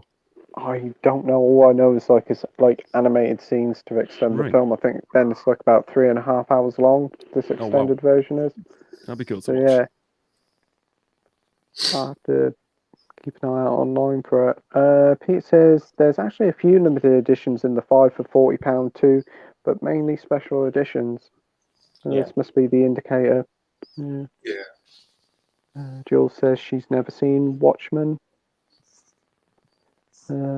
David says, Andy, why didn't you like Wonder Woman? I think we already talked about this earlier. Gary only has 12 indicator releases. How many indicator releases do you have, Mike and Andy? Probably about the same. Probably about 12, 15, something like that. Yeah. I think I've got about 20. Oh, quite a few. Yeah. You got any, AP? No, I mean, it's like Arrow or anything like that. I don't really collect anything like that. I'm not getting into it as of yet. Anyway, I'm sure at some point I'll probably get into it. I'm still a DVD guy, buying them from the charity shops. That's my go-to still. Yeah, not getting to 4K yet as of yet, or any Blu-ray. Yeah. Peter says, yes, Indicator does really nice booklet. It's nice, thick, plasticized paper, sturdier than Arrow Films flimsy ones. Yeah. Do you guarantee the booklet even if you buy a film that's like 2 or 3 years down the line? I think No, because they do the limited editions and then they got standard editions. But I think the standard editions, I think the case or the cover is slightly different. So when you see the case, you know you can kind of instantly tell if it's a standard edition or a limited edition. Oh right. Yeah, but I think all the ones I've got are limited editions. I don't know what the standard ones look like. Oh. Nick says that sounds serious. Contact your GP. Okay. Irreversible is a crazy viewing experience. Yeah, definitely want to pick that up and give that a watch. Dr. Impossible says, I've got to give Indicator some respect. The extras are always very comprehensive, but Indicator have to release some films that you do wonder about, especially those sex comedies recently announced. Yeah. Odd mix of films. Jules says The Nightingale is horrific to watch, but I love it. Yeah. Again, like it's a good film, but my word, some of the stuff in it's horrific. Yeah, like Jules was saying. Yeah. I picked it up the other week, and the guy at HV said, "You do know what you're getting yourself into." I said, "Yeah, I read about it online. I know what it's going to be like." He said, "Like, you sure?" He said, "Somebody picked it up, was going to buy it the other week, and I told them about it, and they put it down." I said, no. I know what it's about. I know what I'm letting myself into. My dad wanted to watch it a couple of weeks ago. He thought it was about bird watching. I said, no. I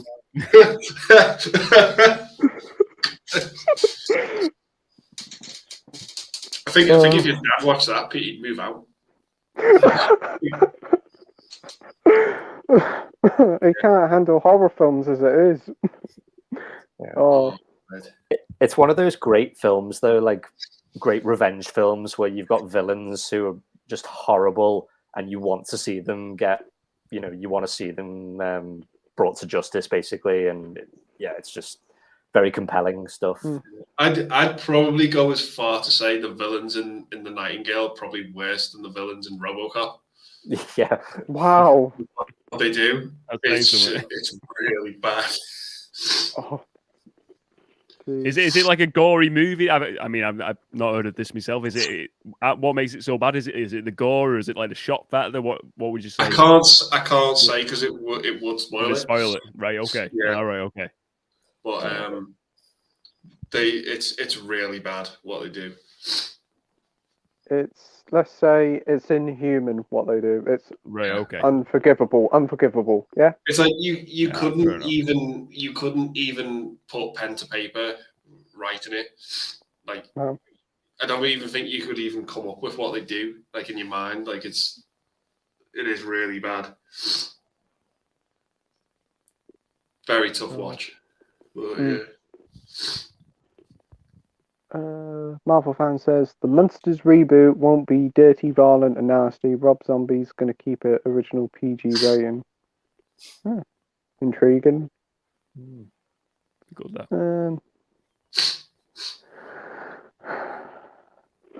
Peter says the Indicator 5-year anniversary sale in November last year was really good. They had 16 of their limited editions for £5. I picked up 14 of those, including the Pumpkin Eater. Wow. Good prices, that. Yeah. Lisa and Michelle says, "Oh my god, I would save my Burb Steelbook. I would die for that beast." I still need to see the birds again. Going to pick that up in the RSL, definitely. I need to give that movie a rewatch. Tom Hanks and Carrie Fisher's Carrie in it. Fisher. Yeah. Isn't Corey Feldman in it? Yeah. But he says, I don't know, but I would probably travel back in the time to the early 80s and sleep with Kate Bush if I could. Wow, I know you're a fan of Kate Bush, Peter, but wow. I was not expecting that. Jill says, Andy will say Jodie Comer from The Last Duel. Well. Yeah. Dr. Impossible Commander is fucking crazy and rather cheesy. What's that main song partly written by Homer Somewhere Gonna? Fauna. Oh, what's it called? Is it the song at the end? Yeah. Yeah. Where the last 5 minutes of the movie, everyone just does a head turn. Like it's yeah. Yeah. I can't remember what the fucking song's called. Is this where they're on the? Is it like the on the beach or something? Yeah. Get into the plane. Is it? Yeah. Yeah. We fight for love. That's it. Yeah. Nick says Florence Pugh and Emilia Clarke are foxes. Yeah. David says, have you watched Pan and Bear 1 and 2? And what did you think of them? Both great films, but I think the second one is way better. My favourite. Yeah, I like the first one. I thought the first. I'm not saying the second one. The first one was just like really surprised. I think I'd seen it on the iPlayer over Christmas, and it was a good watch. That I enjoyed that. And because it wasn't a character I didn't really know much about, but it's I like them sort of like similar to the Sonic one, where it's like they bring these animated characters from like comics or video games to life, and Paddington worked well. It was a good story. That. Yeah. Andy. Yeah, same as you, Pete. I really like both of them, but the second one, I don't know, there's something a hell of a lot more fun in that movie. It just took it to the next level. Yep. Of enjoyment, just really had a blast with it. Both charming movies, but yeah, that second one's a lot of fun. Yeah. Mike? Yeah, I enjoyed both of them. I don't know which one I like better. I think they're both equally really good. Yeah. Great cast in both of them as well. Yeah. Jill says she's going to save up for a Robert Pattinson blow-up doll. Fuck. Oh, jeez. Bumpers Movie says celebrity crush Karen Gillan. She's the one. Yeah. I agree. Yeah. I agree. Retro Girl says, I'm with you on that one. I don't even own it on Blu-ray. It's £12 price tag that puts me off. Peter says, that's Robert Pattinson. Jordan says, sorry guys, my stream's playing up again, but I've got to run now. Sorry I couldn't stay till the end. Thanks ever so much for having me on once again, Pete, and for everyone in the comments. Thanks ever so much for coming on, Jordan. It's a complete pleasure. Hopefully we can have you on again in the future. See you, Jordan. Yeah, take care, John. Yeah. DVD from Filmblock says, I don't know how I would react if my movie collection burnt to the ground. I'd probably lose the will to live. Same. Yeah. Would you start like a collection again? Do you reckon, like, would you straight away, would you be like, oh, I'm going to buy some new movies, or would you be reluctant to start a new collection? Would you be like, oh, this is going to happen to me again? Oh, just the thought of it alone. It's like, I don't know. It makes me want to sort of buy some like sort of fire retardant and just spray my collection in it. Just to, I don't know what I'd do. Cry. But, yeah. Definitely. Marvel fan says, is this for the monsters or something else? Bumper says, I'd have to save my German media book collection of A Nightmare on Elm Street. I'm too embarrassed to say how much I paid for that. Home Alone 2. DVD from Film Bloke says, I used to love TV Burp when I was younger, but I've not seen it for years. I fear I would hate it. Yeah, I think it probably hasn't aged that well. There's a lot of jokes in it that definitely would not hold up today. No. Probably particularly involving Jimmy Savile. Yeah. There's it wouldn't fly today at all. No, definitely not. Yeah. Dot Impossible says, if my movie collection burned to the ground, well, there's always streaming.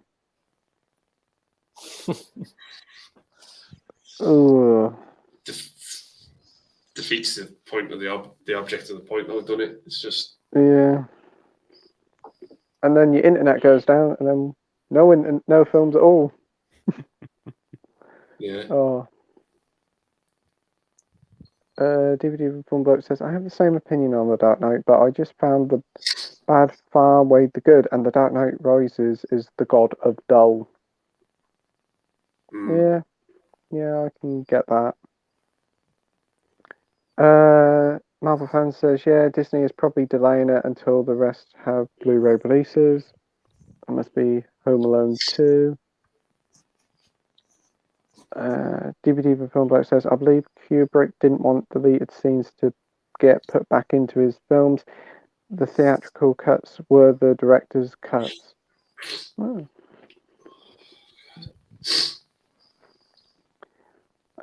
Lisa Michelle says, I hope Home Alone 3 gets a Blu-ray release. It's the best one for me. Oh, I don't know. Definitely not. Not for me, anyway.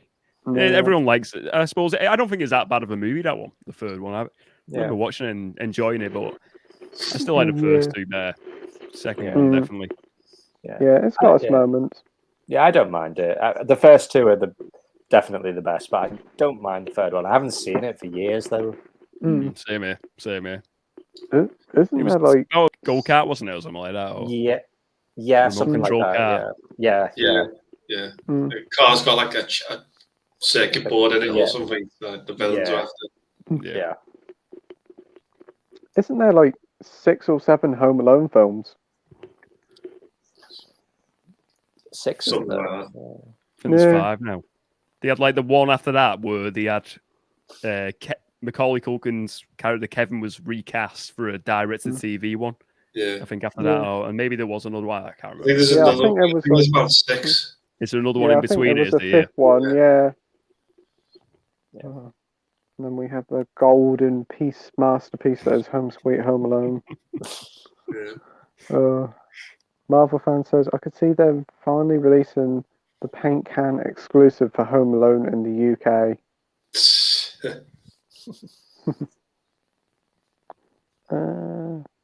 Lisa says, what's the most you've ever paid for physical media?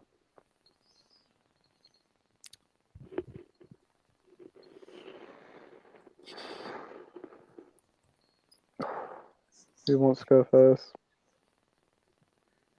I think I paid like probably like 50 quid for the Fringe box set a few years back, and same with Breaking Bad. I bought the DVD for that a few years back, but since then it's always been like pretty like cheap buys, really second-hand buys and stuff. But yeah, they were probably the most expensive buys in the collection.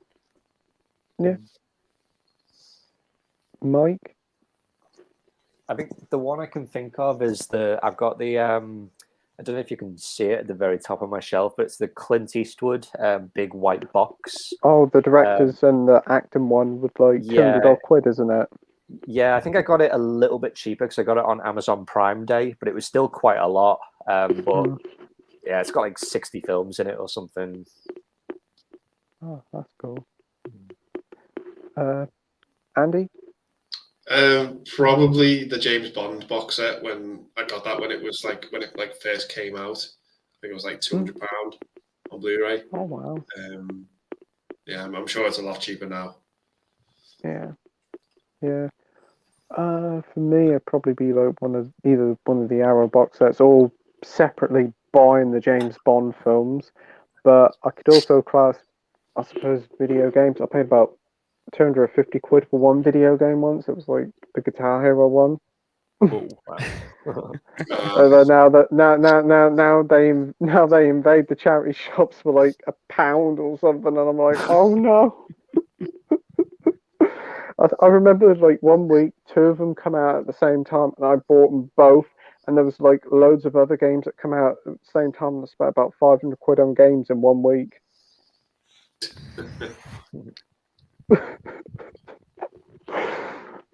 and then on Black Friday, which was like about 3 weeks away, all of them went down.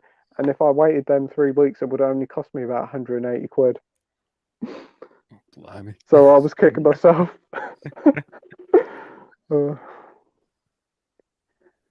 Peter says, that's the same way I feel about Ryan. I would love for him to come back as long as the jokes don't get too silly.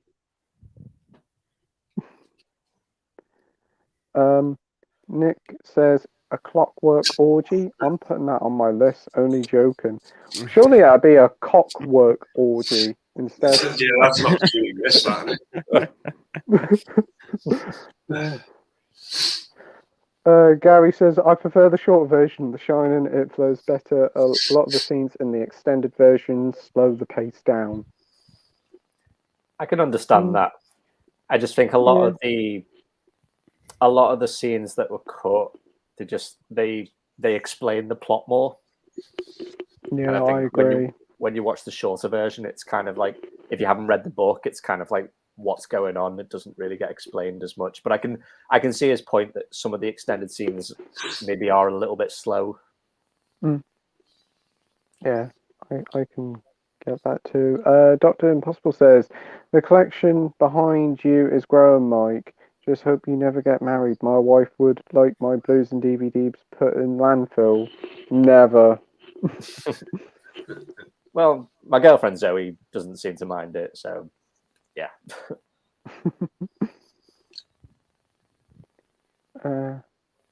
Lisa Michelle says, I love that paint can set. That's awesome.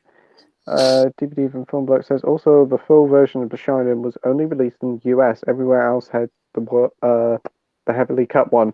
Yeah, we've got the theatrical and director's cut now in the H&V premiums, because the DVD's the theatrical cut and the director's is the Blu-ray, isn't it? Yeah. I Premium, don't know whether the 4K's the director's cut, is it? The 4K is the director's cut, so the longer cut, yeah. Oh, that's good then. Dr. Impossible says, Christ, Andy, you would have had to bring the porn angle in.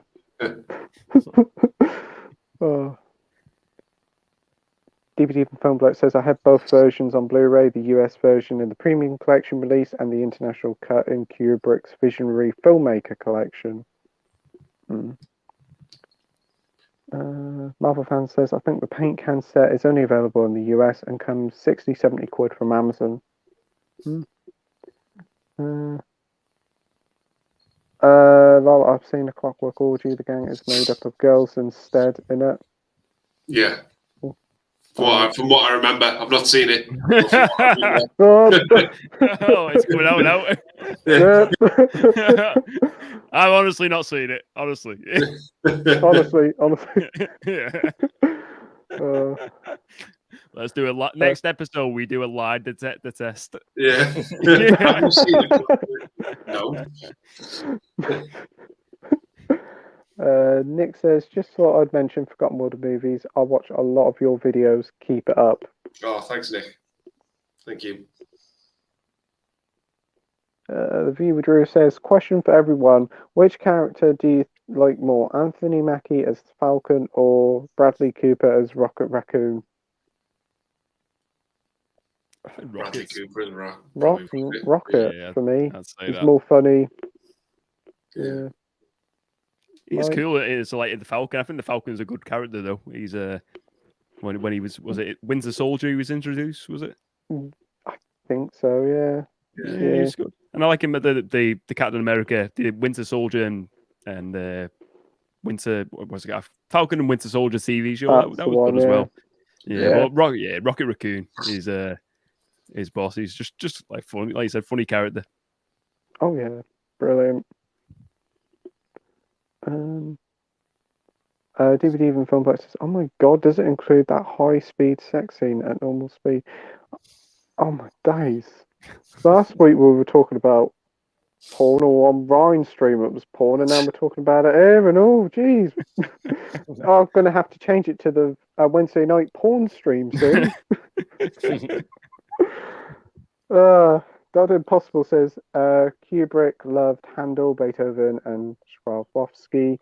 Just watch Barry Lyndon. I find Kubrick's a cold director, but a technical genius. Yeah, I've got Barry Lyndon on the premiums. I really do want to watch it. It looks good.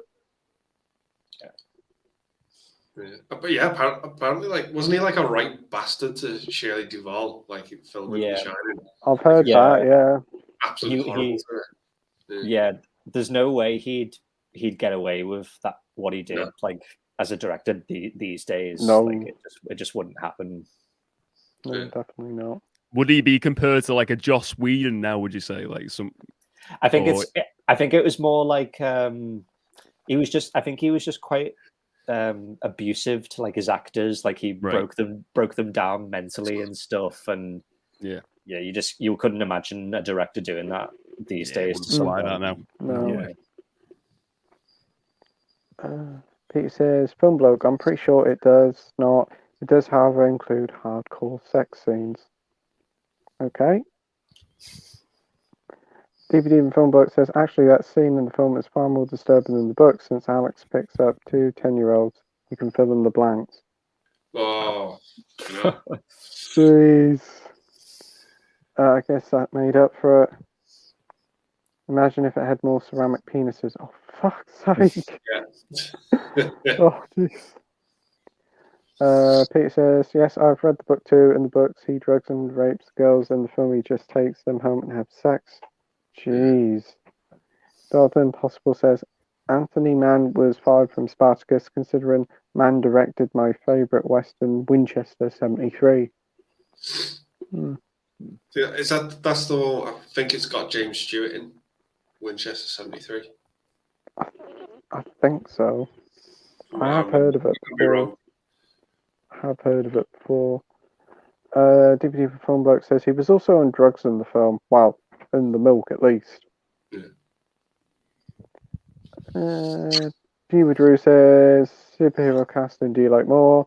Hugh Jackman as Wolverine, Tobey Maguire as Spider-Man. I think both perfect for each role." Yeah, I was going to say both. I couldn't choose. No. Yeah. I think Wolverine slightly, but they're both pretty good. Yeah. What do you think, Mike? Probably Wolverine. Hugh Jackman was just great. Yeah. Malcolm McDowell thought the movie was a black comedy, said DVD and Film Bloke, and I can sort of agree. I mean, the nurse and the doctor banging on the same ward is almost Carry On level. It's more confessions. Oh. Gary says Basic Instinct 2 is terrible. Yeah, I checked the IMDb and I was like, oh my dear. but at least I only paid £1. Marvel fan says, Aviva Drew, I would say Toby is Spider-Man just because I grew up watching him as playing Peter Parker. Yeah, fair enough. Pete says, "I can't believe Andy hasn't seen Beyond the Valley of the Dolls. Not even Andy has seen it." I've heard of it, but never seen it. Nick says, "Starship Troopers is a great popcorn flick, mindless fun. I'm going to have to order this online and pick it up." Yeah. Peter says, "Marvel fan, I have the first season of Always Sunny on Philadelphia on DVD here. Haven't watched it. I think only like the first few seasons were released on DVD. I don't think later ones were." Gary says, "Stallone in the Warburtons advert was funny." Yeah. All of them ones were just like completely bizarre. Yeah. Lisa Michelle says, "Who remembers the Virgin Megastore? Do you think H&V will ever go into administration? They closed them all down at one point, other than the big ones." Yeah, I can remember the Virgin Megastores. They were pretty good. There was one in Peterborough. It was a good store, but I always preferred H&V. As for H&V going into administration, I think the way they're going to be safe, and with like the supermarkets not selling media, I think they will be all right. As long as they keep doing the good offers and the vinyls still keep selling and all these like odd extra stuff that they like to sell, I think they're going to be safe. Yeah. I remember like the Virgin Media. Was it called? Was it called? Virgin Megastore. Yeah, that's the same Virgin Media here. I think they had one in Liverpool. I'm pretty sure. Yeah. Yep. Like when I was a kid. Yeah. Like there used to be like an escalator, like a 2-story one. I remember that vaguely, but Yeah, I think the thing with like HMV, I don't really shop there that often. I'll be honest with you, but I think it's the thing where they've got the vinyl. There's a lot of interest in vinyl now, and there's a lot of people buying that. There's obviously like tons of people enjoying that, and I mean, obviously, there's a lot of. I think there's a choice where you can have like just like really weird genre of movies, and I think it sounds like you go in there, you can get like a very odd movie. Like it's like the genres, they've got a lot of selection, and it's very like there's tons of selections there for everyone now. So I think that's where they're winning over other places. And like you said, Pete, as well, if the supermarkets are not going to sell DVDs and physical media moving forward. I mean, did they still sell video games in HMV, or is I don't think so. did they sell? No, they stopped. Yeah, so it's just focused on like movies and music now. I think there's always going to be a space for that. I think maybe they won't have them in every city in the country, but I think it's great to have that option there, definitely for physical media. Yep, I agree. What do you think, Andy? Yeah, no, completely agree with everything AP said. I do think the music side of it, the vinyl, I think that's what's keeping HMV afloat, if I'm honest. But yeah, no, it's just it's a shame the way it's gone, because I miss all these other stores, these other options that we could go to. But I'm so glad we've got places like CEX and HMV. Yeah, I agree. I mean, on my recent video, the Blu-ray hunt where I went to HMV, I was surprised the amount of comments I've had, like people saying, "You're so lucky to have like a HMV or a media shop near you because we don't have any." And it's quite surprising how lucky we are because some countries and some towns and cities just don't have now. No. Yeah. What do you think, Mike, about the whole HMV? Do you think they'll ever go into administration again? I think they're in a better place now. I think what everyone's said, like I think the music side is kind of probably keeping them alive, and they sell like a lot of collectibles and toys now, don't they? And I think they're quite popular. So yeah, I can't see them, at least not for a while, going into administration. I think at the moment they're doing okay. It's on the side note, I went into game at the weekend, and bizarrely, you go in a game, you expect video games, Pokemon cards, all that sort of stuff. They sell Barbie dolls in there now. Yeah, and really? My Little Ponies, and I was like, what?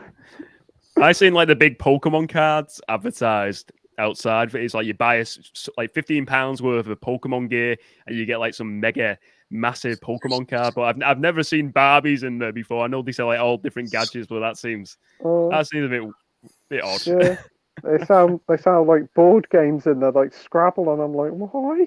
Whoa. DVD from Film Bloke says, I need to watch Starship Troopers again since I couldn't get into it.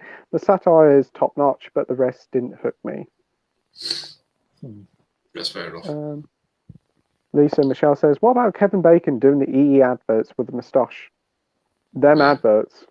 Oh, I'm not a big fan of them. They're not stopping those adverts. He keeps doing more and more every time. Yeah. Get the money's worth out. Probably. I think he's been doing them for like 10 years now, hasn't he? Yeah. Wow. Mind you, they feel like an eternity, to be fair. Yeah. Dr. Impossible says, I was even invited to a screening of Basic Instinct 2. Naturally, I declined. I'd rather watch Sharon Stone in Silver, and that's just a partial rip-off of Basic Instinct. Never seen that. No, never seen it. No. Marvel fan says, well, Drew, don't get me wrong, but Hugh Jackman is awesome, but as Wolverine, but I imagine Hugh Jackman's Wolverine meeting Chris Hemsworth for. Oh, yeah. That'd be cool to see. Yeah. Peter says Silver is not a rip-off of Basic Instinct. Silver is actually good, by the way. Dr. Impossible says adverts in the 80s were almost like mini movies. Just look at the Cadbury's Flake ads, or the moody Turkish Delight ads filmed in Slough in the smallest studio you could ever seen. Great ad though. It was like in the mid-2000s, Cadbury's just had a stream of brilliant adverts with the gorilla on the drums, the eyebrow advert. It was just like it was all perfect. I can even remember they had Brains from Thunderbirds advertising a drink of water called Drench. The rhythm is the dancer. Yeah. I can always remember first seeing that advert. I was asleep and I heard the music kick in, and I was like, "It's Brains from Thunderbirds." And I was a kid at the time. I was give me a nightmare that night. I couldn't get sleep. Peter says, "Yeah, the Indicator limited editions have booklets, reversible covers, and come in those full front cases. Some cases are 88 film bulk series. Their standard editions come without booklets, have single side covers." Oh, thanks for telling us, Peter. And also come in standard cases. Marvel fan says, "Who remembers Cadbury ad with the gorilla drumming along to Phil Collins in the Air Tonight?" Oh, classic. Of course, yeah. How can you forget? Yeah. One of the best adverts. DVD and Film Bloke says, "Pink Flamingos and Caligula needs 4K releases. I know Andy would pre-order them as soon as they're announced." Yeah, of course. Why wouldn't I? Yeah. Apparently Criterion might be releasing Pink Flamingos. I think they are. I think, yeah. Yeah, I've it's seen like big rumors of it going about, and I'm like, oh no. Best of luck with that one. I watched about 20 or 30 minutes of it. I had to turn it off. What the heck was that? Yeah. There was a bit in the park, and I was like, yep, nah, I'm done. Dr. Impossible says Silver is a partial rip-off and is absolute shite. Dr. Impossible says Troy Fredkin's Jade, another pile of shite that tries very hard to be a clever Basic Instinct but fails miserably. The car chase is bloody brilliant, though. Yeah, pretty average movie, that. Pete says, "I would hate to see Andy lose the will to live just because Film Bloke's film collection burnt to the ground." Any film collection, I would hate to see. Yep.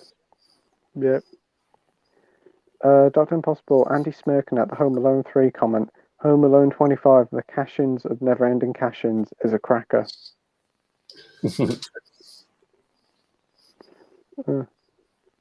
DVD and Film Bloke says, "The most expensive box set I have is the X-Files on Blu-ray, which was like 90 quid.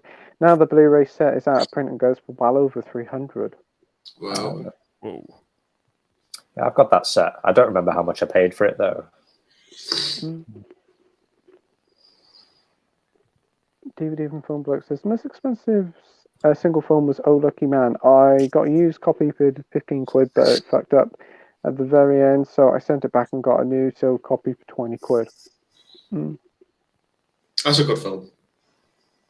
DVD Film Bloke, did you get it from CX? I haven't seen it.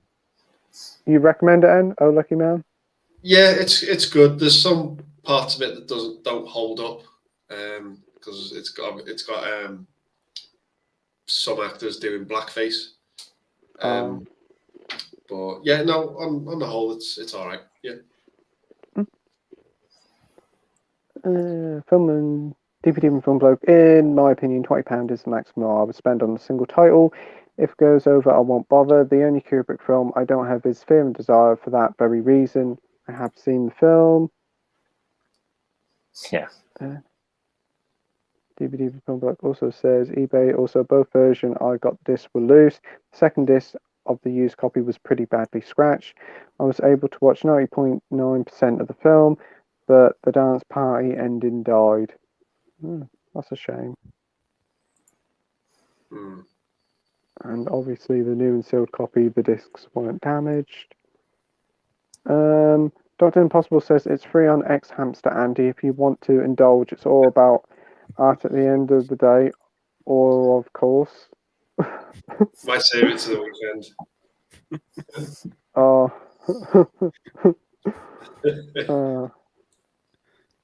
Lisa says, talking of penises, I saw a film called Penis from Heaven in CX. Oh, fuck. Fuck. Oh. Sounds like something you'd put on the video you made for John's tag. Yeah, definitely. It's definitely eye catching, isn't it? It grabs you. Don't necessarily want to grab the movie, but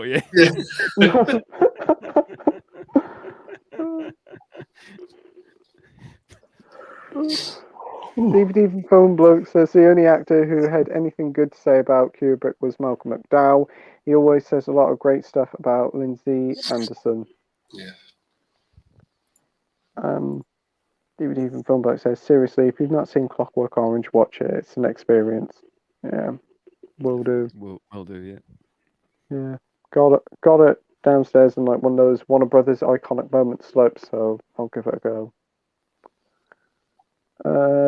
Marvel fan says, oh, okay, normally if you go from CX, says 20% you would get in mint condition, and the other 80 you'd get in scruffy and scratched up state where the retailer wouldn't care less. CEX. My CEX, it looks like all the discs have been handled by Freddy Krueger.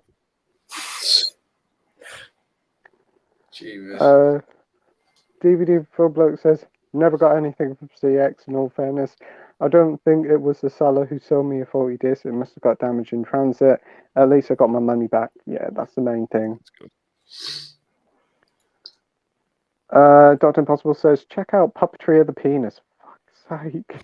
Those guys stretch and women love it. Even my wife went to see the theatre performance and it was packed. How could you do that to your dick? Beggars belief. No comment. I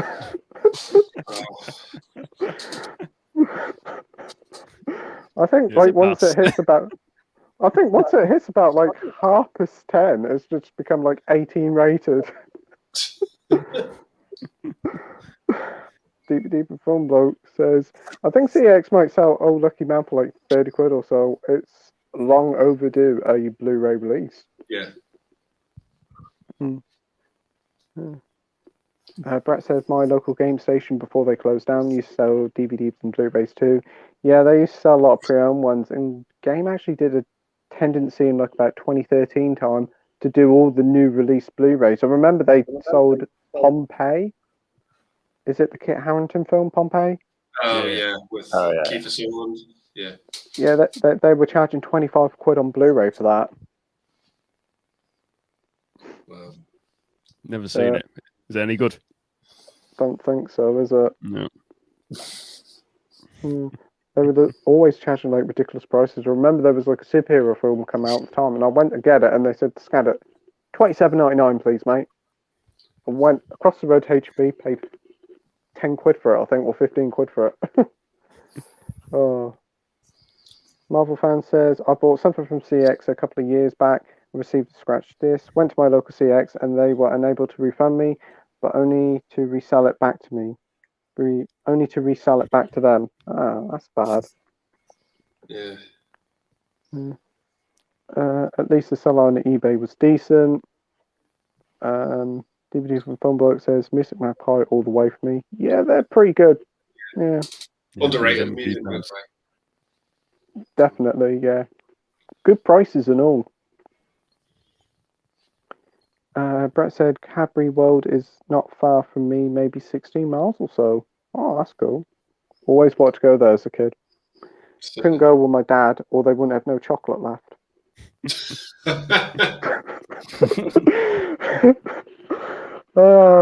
Marvel fan says eBay is an awesome retailer following HMV's Abbey, Amazon, and Music Magpie. Yeah, I agree. Jill says, what's your favourite music biography film? I'd say the Ray Charles one. Yeah, for me.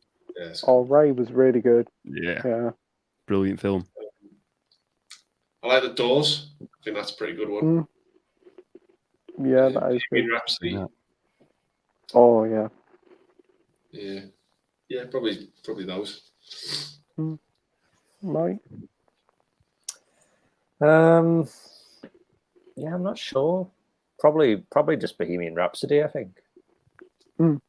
There's a couple of really good ones. There's a Buddy Holly one with Gary Busey playing Buddy Holly. That's really good. I really enjoyed that. There's also the John Carpenter Elvis one. Yeah. They also did like a Tina Turner one. I can't remember what slub got to do with it. What's Love Got to Do with It? Yeah. Yeah, I enjoyed that one. That's Walk the Line's pretty decent as well. The Johnny Cash one. Yeah, very good. Yeah. And I did enjoy the one I watched recently, the Ian Jury one, Sex and Drugs and Rock and Roll. That was good. Happy Circus, yeah. You watched that. You had that Telstar as well. You had that on your Instagram the other day. That's a really good one. Yeah, that is. He's that like ending. Produce them all, like, but yeah, the ending's really good. Yeah. Have you seen it, Andy? Telstar, no. Obviously, I've heard you guys talking about it, but no, I've not seen it in full. No, Mike? No, not seen it. DVD Film Book says eBay is the last resort. Yeah. Viewer Drew says that would be amazing if Thor and Wolverine meet. May just happen just yet. Gary says, anyone going to see The Northman next month in the cinema? It looks great. Isn't this by the guy who's done the Lighthouse? Yeah. I'll go see that in the cinema. Yeah, I don't know much about that one. Is it Robert Eggers, isn't it? Yeah, I think it's meant to be like a Viking revenge movie or something. But from the trailers, it looks pretty good. Isn't Anya Taylor-Joy in it? Yeah, and Willem Dafoe, I think. I think Bjork's in it as well. You know, the Icelandic singer. Yeah. Singer? Is she? Wow. Yeah. I'll have to give that one a go. And I want to watch The Lighthouse. Is that any good? I love The Lighthouse. It's crazy, but yeah. It's a required taste, but you know, obviously, if it's up your street, you're gonna love it. I thought it was pretty good. Yeah. Awesome. Yeah. Marvel fan says CX always rip off customers. I sold a couple of Doctor Who steelbooks. I've got about 30-40 quid just for the first 2 seasons. They go for like £200 now. Yeah. Brett says X Hamster is a great site. All the lovely pictures. X Hamster's fucking dynamite. Yeah. I mean, it's a perfect place to look at all the pictures of hamsters. Exactly. Marvel fan says, would Drew even throw Eric Banner's Hulk into the mix? Yeah, or Edward Norton. Either of them would be cool. All three of them. Yeah. Eric Bane wasn't that bad as the Hulk. Eric Banner, he means, yeah. DVD from Film Bloke, I fucking love Oh Lucky Man. It's 3 hours long and it flies by, and if you can look past Arthur Lowe in blackface and the chocolate sandwich scene, it's great. Yeah, it is. Yeah, I agree with that. Oh, I'll have to keep an eye out for that. Dr. Impossible says, most expensive DVD for me was a Great British War film called The Bowful's Gun with David Warner. Cost me £45. Great film. Wow. Marvel fan says, I think Multiverse Madness might reintroduce him. Yeah. Brett says, my first last night in Soho, I rode the hole, broke through it. The hole literally through the case and the disc. I can remember you showing me that, Brett. That was unbelievable. I clearly complained and got a refund, but no apology. Rude and a hole. Yeah, definitely. Yeah, I ordered a game. I've requested a refund. Refund's apparently coming. I said, when's it going to happen? When we get to it. So, got to check bank every day to see when it goes back in. The reviewer Drew says, yeah, Eric Banner was the best part of Hulk 2003. Marvel fan says, I heard Kubrick hated Shelley Duvall on the set of The Shining. Yeah, we talked about that. DVD from Film Block says, also, Malcolm McDowell has the best scream. There is a scene where he's in hospital and the scene is really disturbing. Experiment. I won't give it away what he sees. Yeah. I want to see 3 or 4 Hulks in one movie. Wow. Yeah. Dr. Impossible said Kubrick hated actors bar Peter Sellers, who was borderline insane. Yeah. DVD for Film Work. I've heard all the horror stories about CEX, and I will never touch them. Yeah, I'm not the biggest fan. DVD for Film Broke saying Edward Norton's Hulk is very underrated. I do agree. Yeah, I agree. Brett says my favourite music biography is Judy. It's based on Judy Garland, so I had to choose that. Also going to say Tina. Yeah, I agree. Yeah. Marple Fan says, yeah, I stopped saying CX unless I need cash up front or something. I just go cash converters. They seem to be much more better. Dr. Impossible says, Alvis, directed by John Carpenter. Got a load of naughty people who must have heard us talking about X-Hamster, so I've had to block them. DVD and Film Bloke say, also the songs in Oh Lucky Man by Alan Price are fucking fantastic. The songs are worth a listen on their own. Yeah. Sound good. I actually want to check out more of his music. Brett says ApeTube is a great site too for the love of apes. Jeez. Not heard of that one. I've not heard of that, I'm afraid. No, I haven't. I'm scared to look it up now. I don't want to. I'll ask my dad.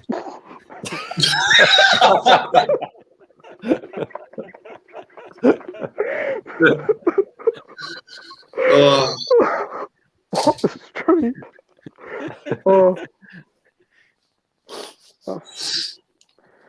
I was speaking to somebody about these streams. They said they're very professional, but I haven't seen the ends of them. Marvel Fan says, I choose eBay as my alternative selling point now, but I won't go near Facebook Marketplace because of the scammer saying they would leave money in an envelope by the door. Yeah.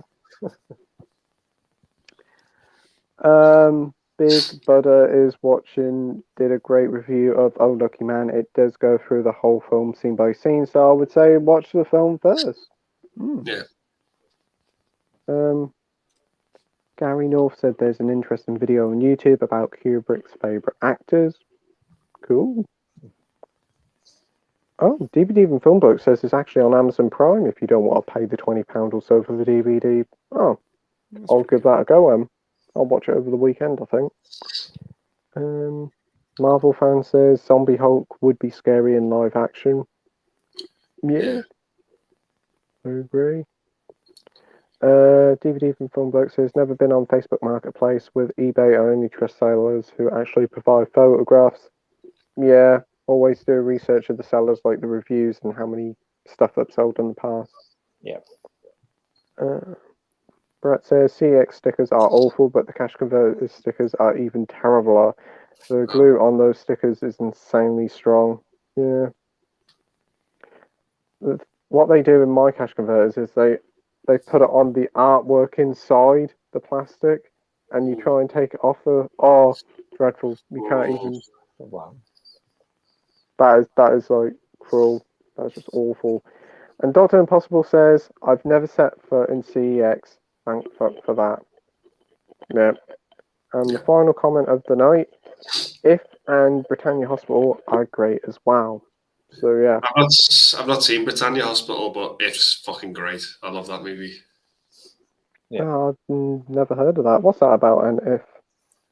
It's pretty much like about there's like a couple of students at this like really strict school, and they just go batshit against the school, the institute of the school. Just the way the movie ends, it's fucking great. It's just like a bloodbath. Yeah. Peter says, final comment. We've still got a couple of more, but we'll have to finish up in a bit. We've just passed 4 hours.